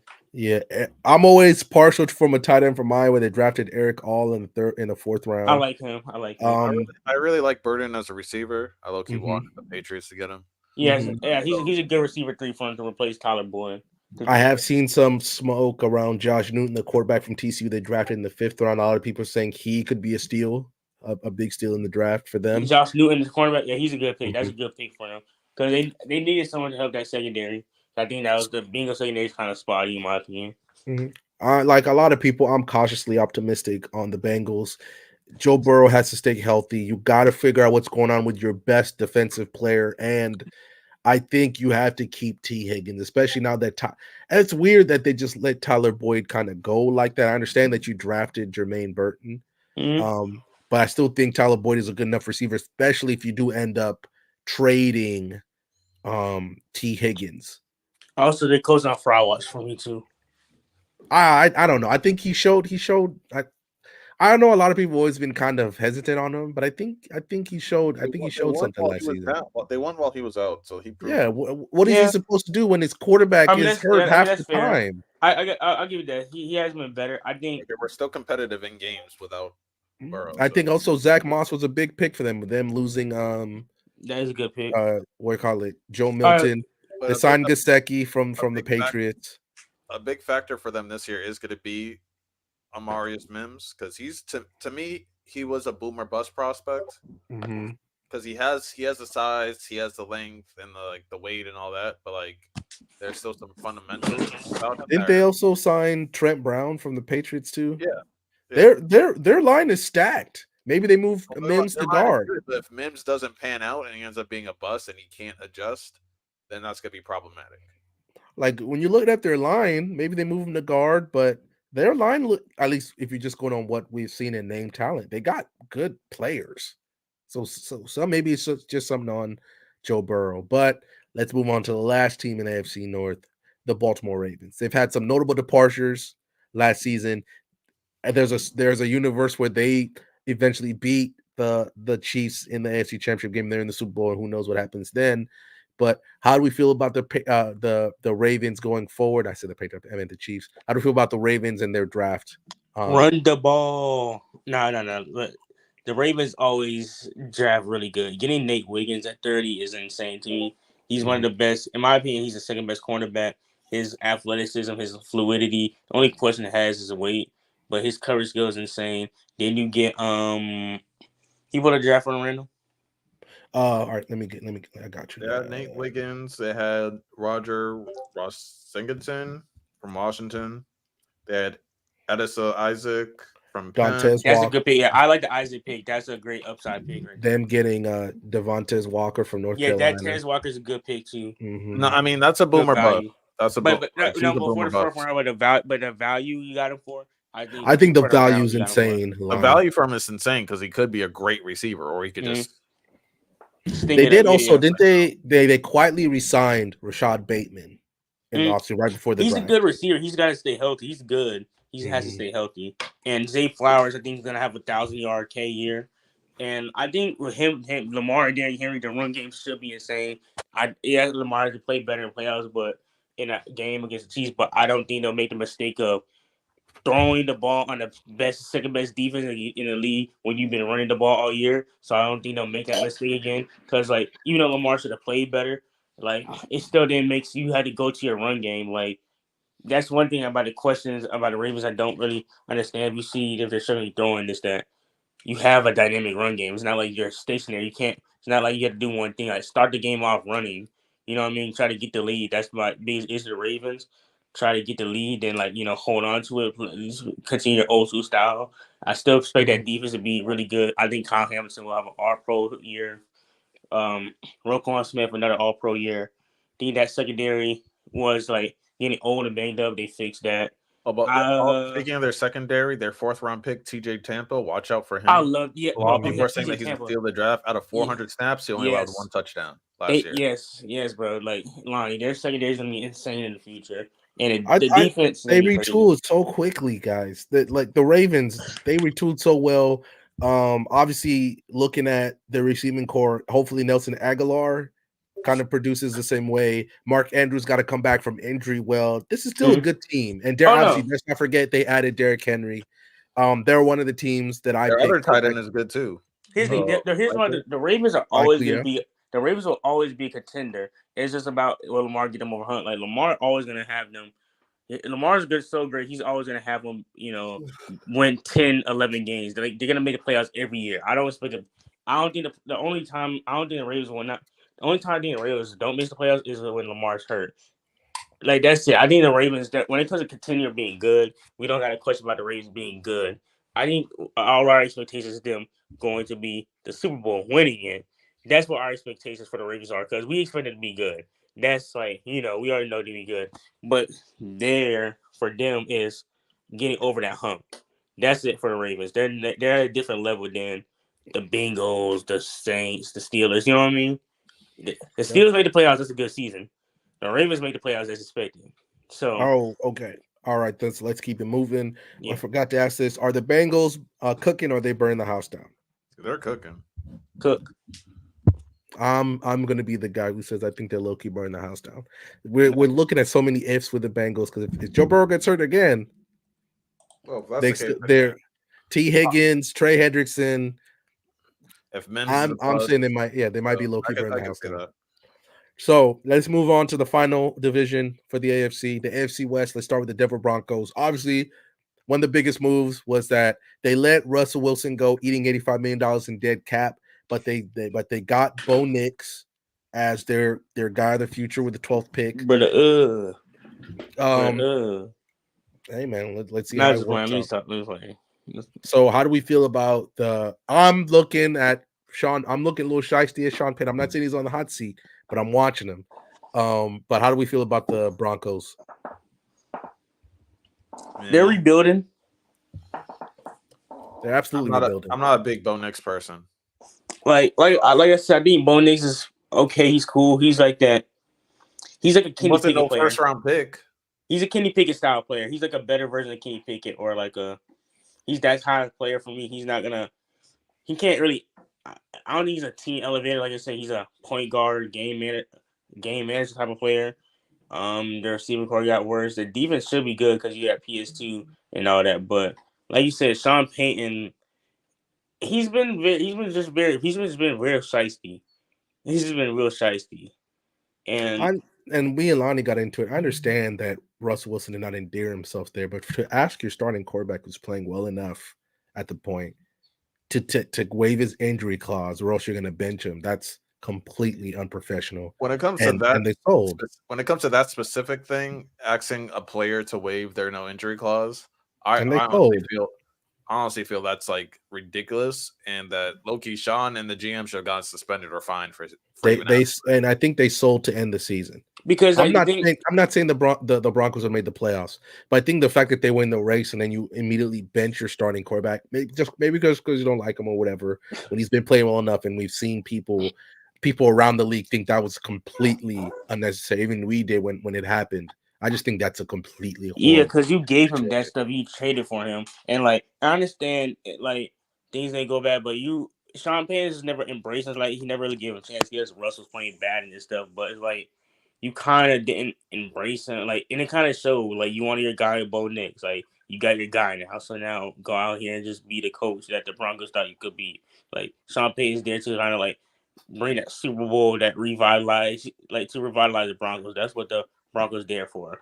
Like I think that's what they hired him for. They said, forget it. Since we can't find a quarterback to do it, let's just get a coach to do it, and we find him the guy he likes. So I'm looking at this Broncos roster. There's a lot of mid on this roster. Mid. Tight end to Bo Nix. I mean, even people at some point before they drafted Bo Nix, they were gassing up the Zach Wilson thing, and I agree with Riddell. That's just a meme. Zach Wilson will shortly find himself outside the NFL because he might be the worst quarterback in the NFL. Desmond Ridder. Like I think Desmond Ridder might be better than him. I legitimately think that. But I'll say this. Obviously, if we're talking about cooking or burning the house down, I still think they're burning the house down, even though they got their quarterback. They got to get over the cap. They got drafted a little better, and let's just say even optimistically, they're 2 years away from even making any type of playoff noise. Outside the Bo Nix pick, I like the draft. Like Troy Franklin got good value. I really like Jonah Ellis. He's one of the best edge rushers in the draft. To get him in the second round. So like outside of Bo Nix, they drafted pretty well. No, I agree. Outside of Bo Nix, it was a solid draft. Well, I blame the Falcons. Once they picked Michael Penix, the people were scrambling. Like that's the whole draft. Apparently, according to the Broncos, they wanted Bo Nix all along. Yeah, they wanted Bo Nix regardless. It was just the I don't think I'd draft if let's just say the Falcons don't pick Michael Penix. They still the Broncos legitimately drafting him. I'm not picking Bo Nix over Spencer Rattler, but we saw. No. The Broncos like the Sean Payne had a call saying that agreement not to trade up because they had a quarterback. Said the Vikings wanted JJ, Broncos wanted Nix, and the Raiders wanted Penix. So the Broncos wanted Bo Nix regardless. So that was his guy since this whole draft fiasco. All right, then. So are the Broncos cooking or are they burning the house down? I still think they're burning the house down. I agree. They're actually burning the house. I agree with you, Randall. All right. So the next one is the Raiders. Obviously, they lose out on getting Michael Penix because I still blame the Falcons. The Falcons ruined the draft. I mean, it is our fault. So they lose out on getting Michael Penix, who they're really high for. But we saw that weird story that Lonnie posted on the Telegram where they had Nate Wiggins, and they said, "Hey, if we'll flip a coin to see who we draft," which is they called him after the draft and told him that. Which is even worse. That's even worse. Wait. Put me on the big screen. Put me on the big screen. Hold on, Lonnie. Hold on, Dev. Okay. So the Raiders, I love their head coach. I love Max Crosby and what they've been doing like this past year. But the history of the Raiders the last 10 years has been horrible, especially when it comes to their draft. Their draft has been horrible. I'm sorry, like probably out of the last, besides Max Crosby, I don't even remember if Max Crosby was a first-round pick, but the best player that you've drafted the last 5 years isn't even on an NFL roster. He's in jail. And so you're telling me that with your first-round pick, you choose Brock Bowers, who is a generational talent. But last year, who did you draft? The number 1 rated tight end, Myers, who played well. Maybe they're going 2 tight ends, Lonnie. Yeah, going 2 tight ends when they had a quarterback on their roster that couldn't make a pass in like a whole half of a game. I get that they have Minshew. I get that they have Devontae Adams. But you don't have a secondary. Your linebackers or whatever, your D-line, you have Max Crosby. You don't have a secondary. Your O-line is suspect. You just lost your running back. And you choose Brock Bowers. And the reason you chose Brock Bowers is because you flipped a coin. I want to know how many times. I want to know if that's a Raider tradition. The last 10 years, how many times did you guys just flip a coin? Because there are a lot of just dumb, like boneheaded picks that they've made throughout the years. Where I was just like, why did they pick that guy? Why did they pick that guy? Before even seeing how they panned out. Henry Ruggs, I thought was an awesome pick, but he's in jail. So like the last 5-6 years, you hit on 1 first-round pick. What are they doing? Look, obviously getting Brock Bowers was a head scratcher, but maybe like Arnold is one of the top corners, and that was a position of need. Look, oh my god! I'm saying is I need to look at their draft history. All I'm saying, so I'm looking at what the Raiders maybe they because Brock Bowers, maybe they think they can put him all over the field. A generation. Go ahead, Dev. Oh, the thing is, with Lonnie Point, they reached on Cleveland Farrell and Henry Ruggs. Unfortunately, they drafted a lot of criminals. Henry Ruggs, and then cornerback. I think Armstead, he ended up going to jail too. Who else? Who else in last year? Last year they drafted Tyree Wilson. Let me look at his stats. Yeah, he wasn't good. 3.5 sacks last year. Yeah, he wasn't good. He was known as a prodigy too. Tyree Wilson was known as a prodigy too. And then the year before that, I forgot who they drafted too, Lonnie. In 20 right now, so 22. Let's look. They had Josh Jacobs, I think, in the first round. That was a good pick, but he's not there no more.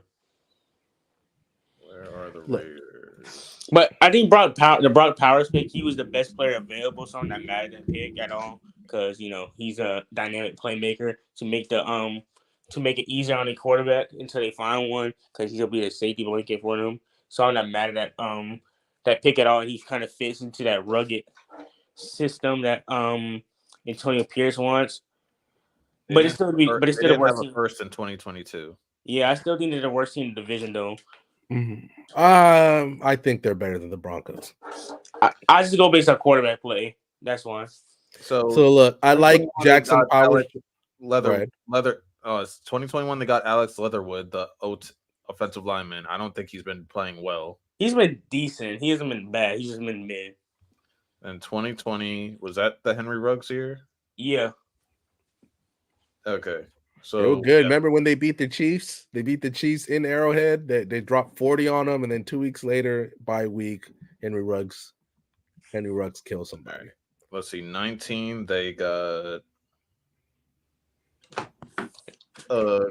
Clelin Ferrell. Yeah, I'm a Clemson guy. They reached on him. He wasn't even the best defensive lineman on our team.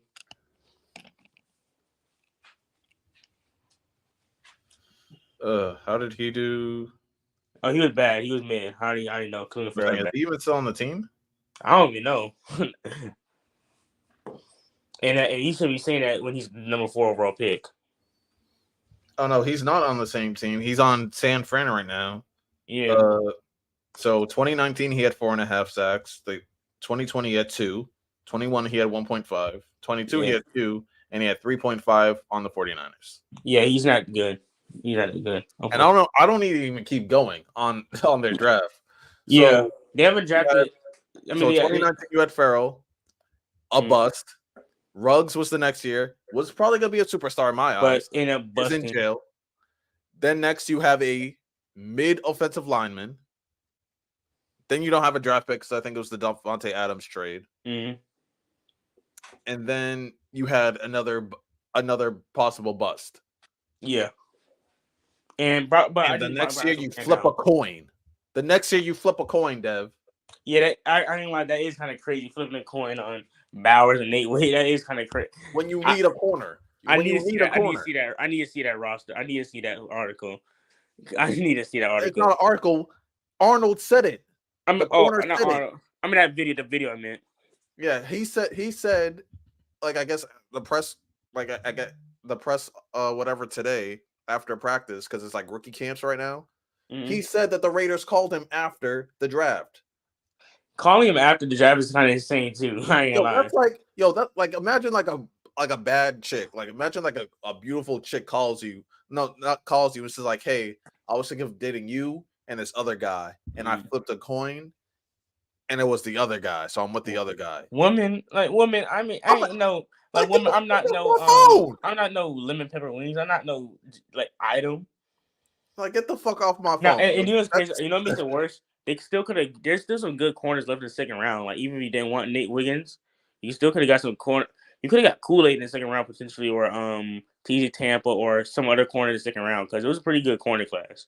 So tight end was not a position of need because even their backup tight end was still solid. No, I'm high on Michael Mayer. He was tough. I'm not even talking about Michael Mayer. I'm saying the other tight end on their team was still also okay. Oh, okay.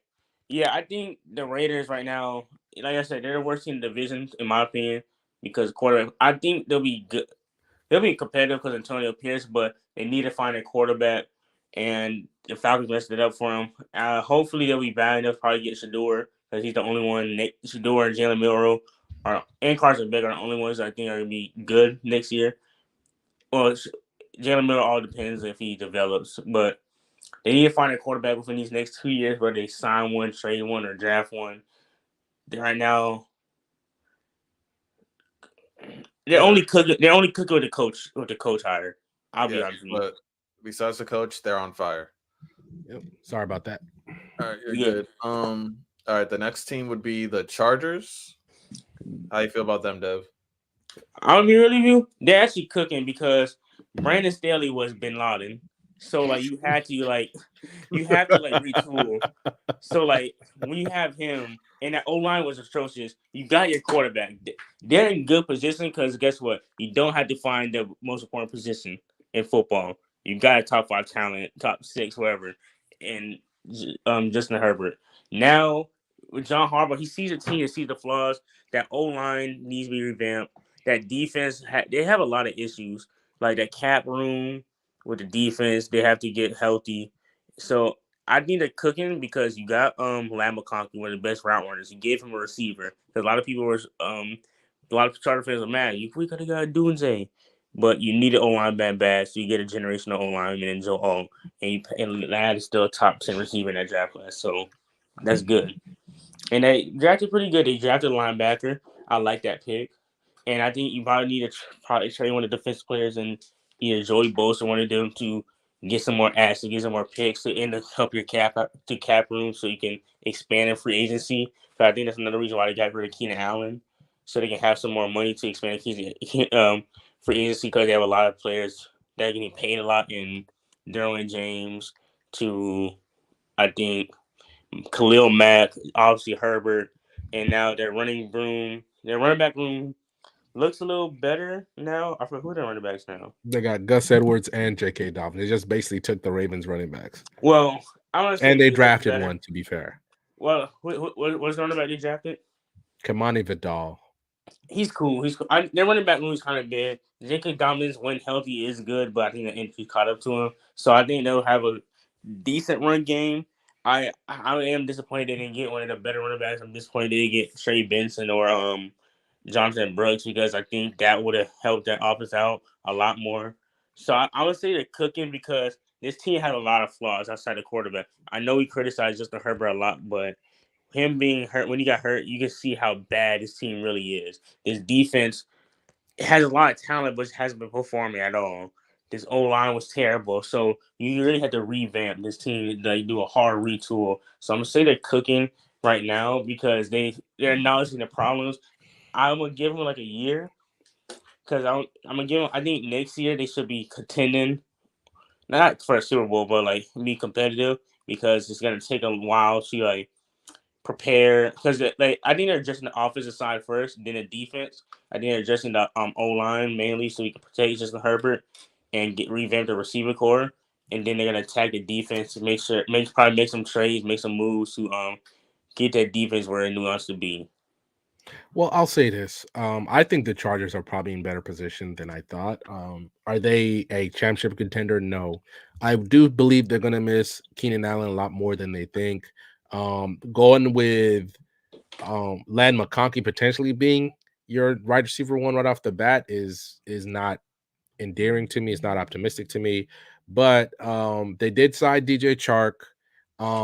They're hoping Quinnen Wilson does shed the bust label because good Lord. Man. Yeah, he was a rookie last year. I'll give him some grace. He was a rookie. Yeah, so and obviously their best wide receiver right now is just going off what we've seen because we haven't seen Ladd McConkey play is Joshua Palmer, right? He's their best receiver right now. Obviously, I think Brendan Rice and Cornelius Johnson are great picks for the future. I think they could actually probably be impact, especially Brendan Rice. Lonnie, I know you're high on him, especially looking at his pedigree. Gus Edwards and J.K. Dobbins, their big thing is they stay healthy. They could be a good team. They could be a good team. Hopefully their defense is not ravaged by injury because Khalil Mack did have a career year in terms of sacks, but he had 6 of them in one game.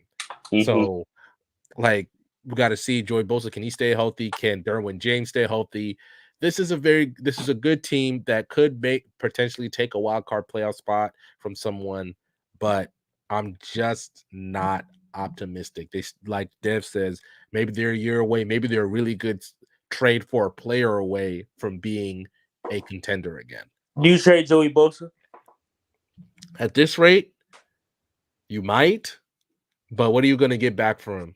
Some picks, like second rounder, hopefully third. Like you didn't like. I understand. I'm one of the few who don't. I possibly. I'm not even sure if the Chargers make the playoffs. But if you're looking at other people, they think the Chargers should be good right away. I don't think they should be good right away. Honestly, I'll be real with you because, like I said, his defense has talent, but it's still underperforms and his be unhealthy. The O line, it's getting revamped because you got Rashard Slater, one of the best tackles. Now you got Joe Alt, so your tackles are good. Tackles are solid, and the running backs are mid. So, and only that, you're in the division with the Chiefs. Honestly, it's not crazy for them to be the second best team in the division because like the Broncos. I think they're second by default. Yeah, they're second. Yeah, it's not crazy, but the reason why than the Raiders and the Broncos. But if you look at the rest of the AFC, they're not better than. I think Ravens. only one team makes it to the playoffs from this division. Yeah, only one team makes it. So that's the only thing about the Chargers.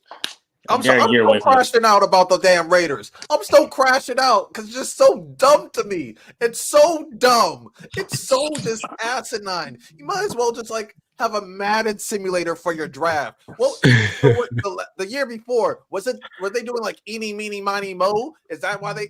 So since 2019, just a recap. You had Farrell bust. 2020 Ruggs jail. 2021 Alex Leatherwood. I say bust. Dev says mid. Then you had the Devontae Adams trade, so you didn't have a pick till the third round. Then 2023, Tyree Wilson bust, and then you flip a coin between a position of need and then Brock Bowers. You flipped a damn coin when you went from bust, jail, mid, bust, and then you flip a coin.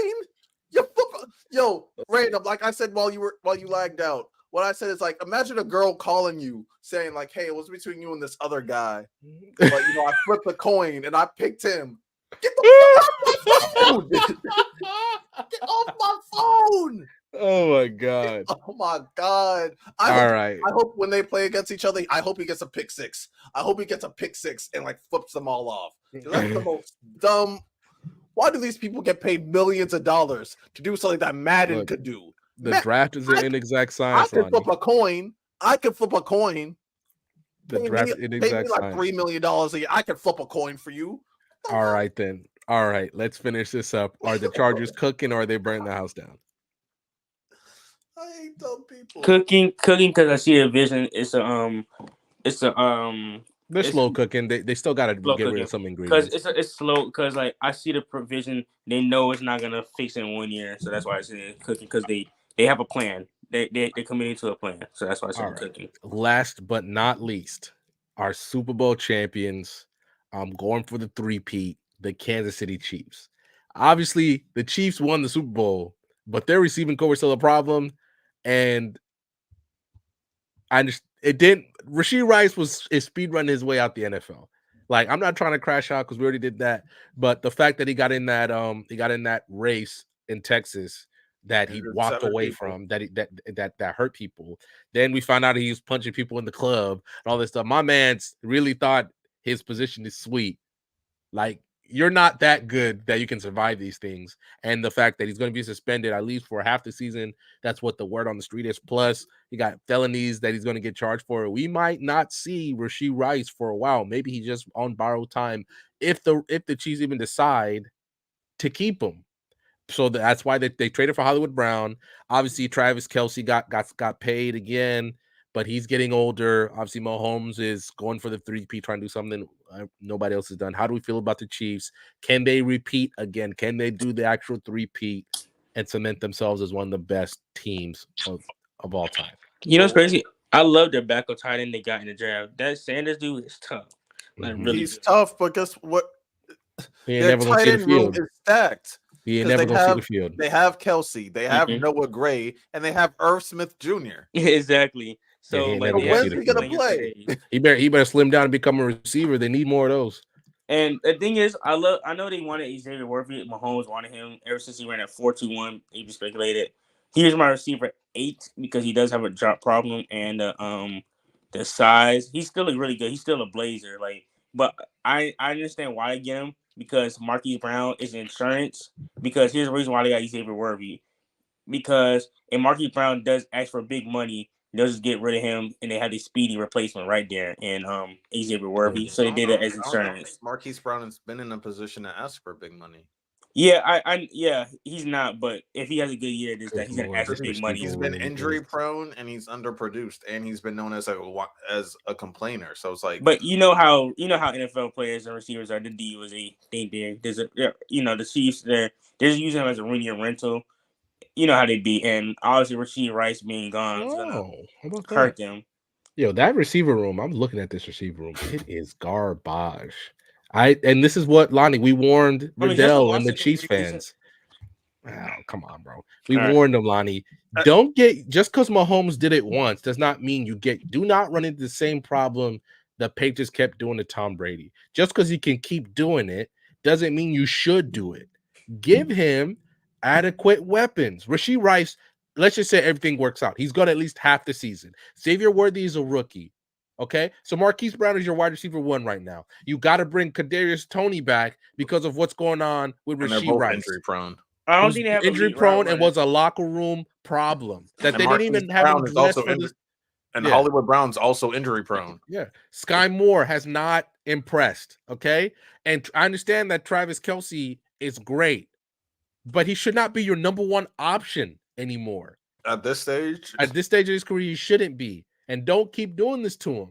Okay, just don't. Yeah, honestly, it depends on how good Travis Kelce great and he showed in the playoffs, but will he regress? I think that's a big question. That's the only question on the team. Will Travis Kelce regress? Well, not just that. So let's break it down. So Rice was projected to miss at least half the season with suspension. That's before the law gets their hands on it. That was before he punched somebody in the club. Mm-hmm. That was before he punched somebody in the club. So he doubled down on his dumbness. So that's one. You have the Toney problem, who's injury prone / locker room problem. Hollywood Brown is a good receiver, but he's injury prone. Xavier Worthy, he weighs as much as I do. You guys see how skinny I look? He weighs as cute as I am. I'm still skinny as hell. He weighs as much as I do, and we're the same height. Wait a minute. Apparently Zay Jones is going to visit the Chiefs on Thursday. He's visited like 4 teams. I mean, I like Zay Jones. The Chiefs should not let him leave the building. They should not. Do not let Zay Jones leave the building. Do not let Zay Jones leave the building. You need him. So Zay Jones is a good pickup. Yeah, so if they get Zay Jones, cool. They're Worthy. I like him. Like I said, he's a blazer, but his main problem is his hands. The main problem with the wide receivers on the Chiefs last year was their hands.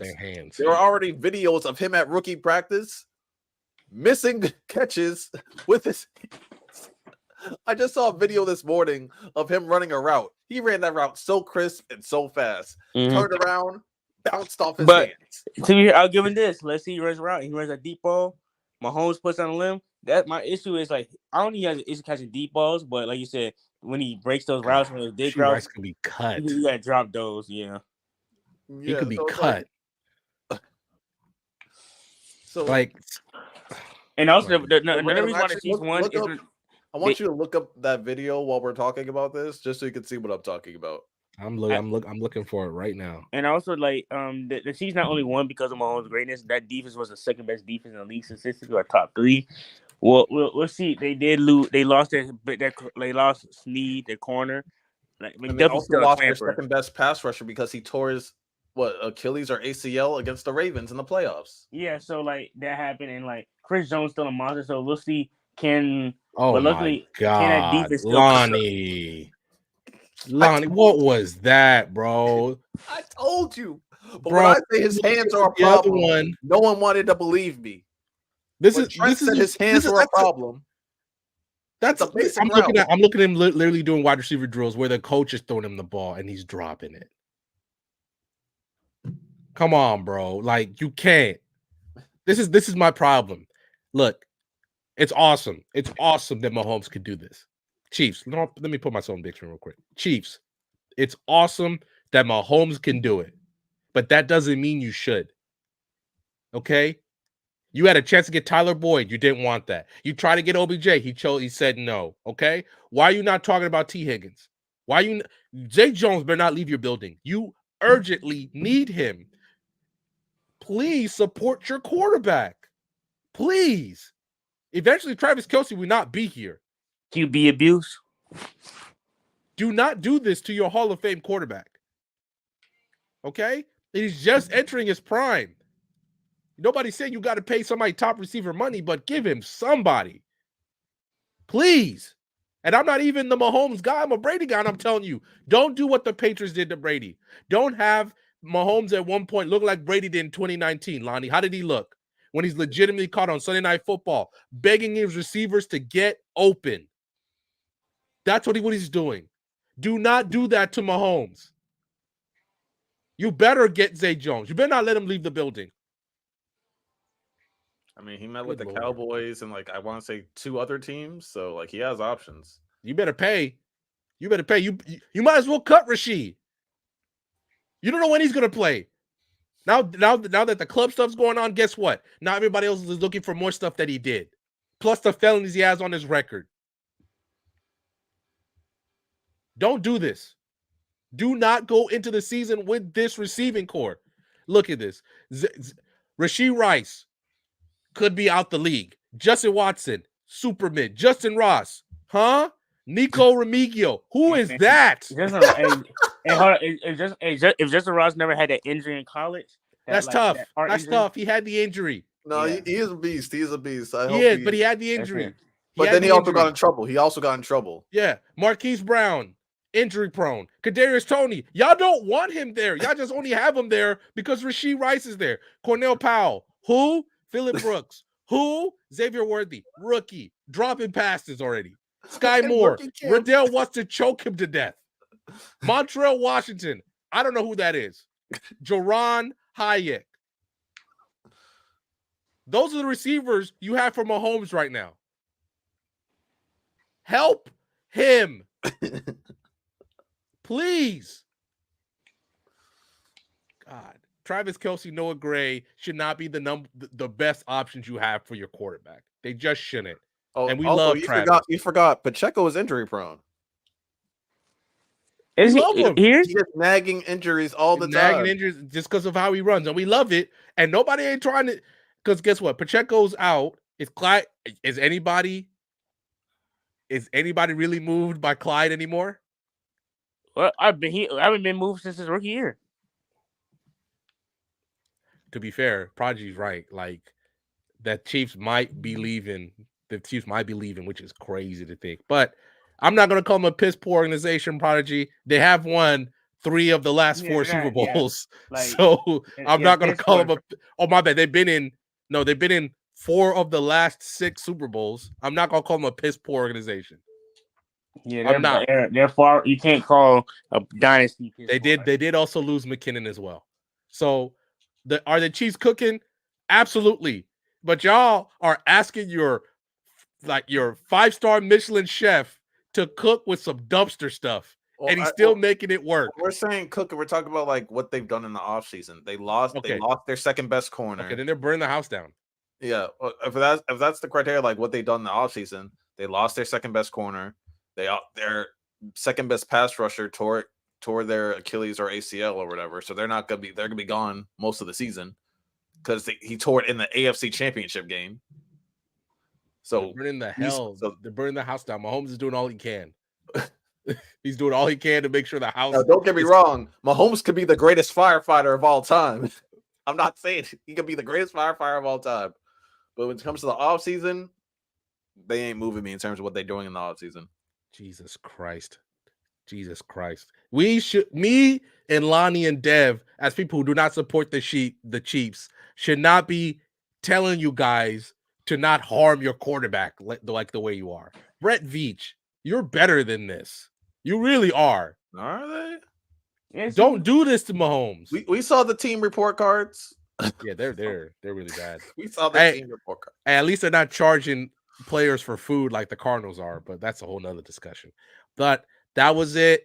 The Chiefs, ironically, even though they could three-peat, are burning the house down. So anyway, guys, thank you guys so much for watching. Make sure you subscribe to the YouTube channel. Follow us on Instagram and TikTok. You guys have been really supportive of us on our shorts and stuff on YouTube. We really appreciate that. Make sure you also obviously follow us on our socials. We will see you guys on Saturday. I don't know what we're going to be talking about on Saturday. We'll figure it out. I still got to make the thumbnails and stuff. But next week, we're probably going to be reacting to the schedule release live. And first of all, how did the NFL schedule release become so popular? I actually think the Chargers, that anime stuff they be doing is awesome. The Chargers know how to do it. But we will see you guys on Saturday. Anything you guys want to add before we step out? So the Raiders need to be that's the Yo, the Raiders are gonna make me crash out, bro. So fucking bad. Oh, I appreciate you guys, Random, Lonnie, Early, for allowing me to come up and sharing you guys' platform for me to voice my opinions as well. I appreciate you guys. You guys subscribe to their channels, subscribe to BSS, join their Discords, subscribe to Open Field. We appreciate the support, you guys. We just want to continue pushing out good content, doing things we love to do. So, hope y'all have a blessed day. All right. Later, guys. Jesus Christ.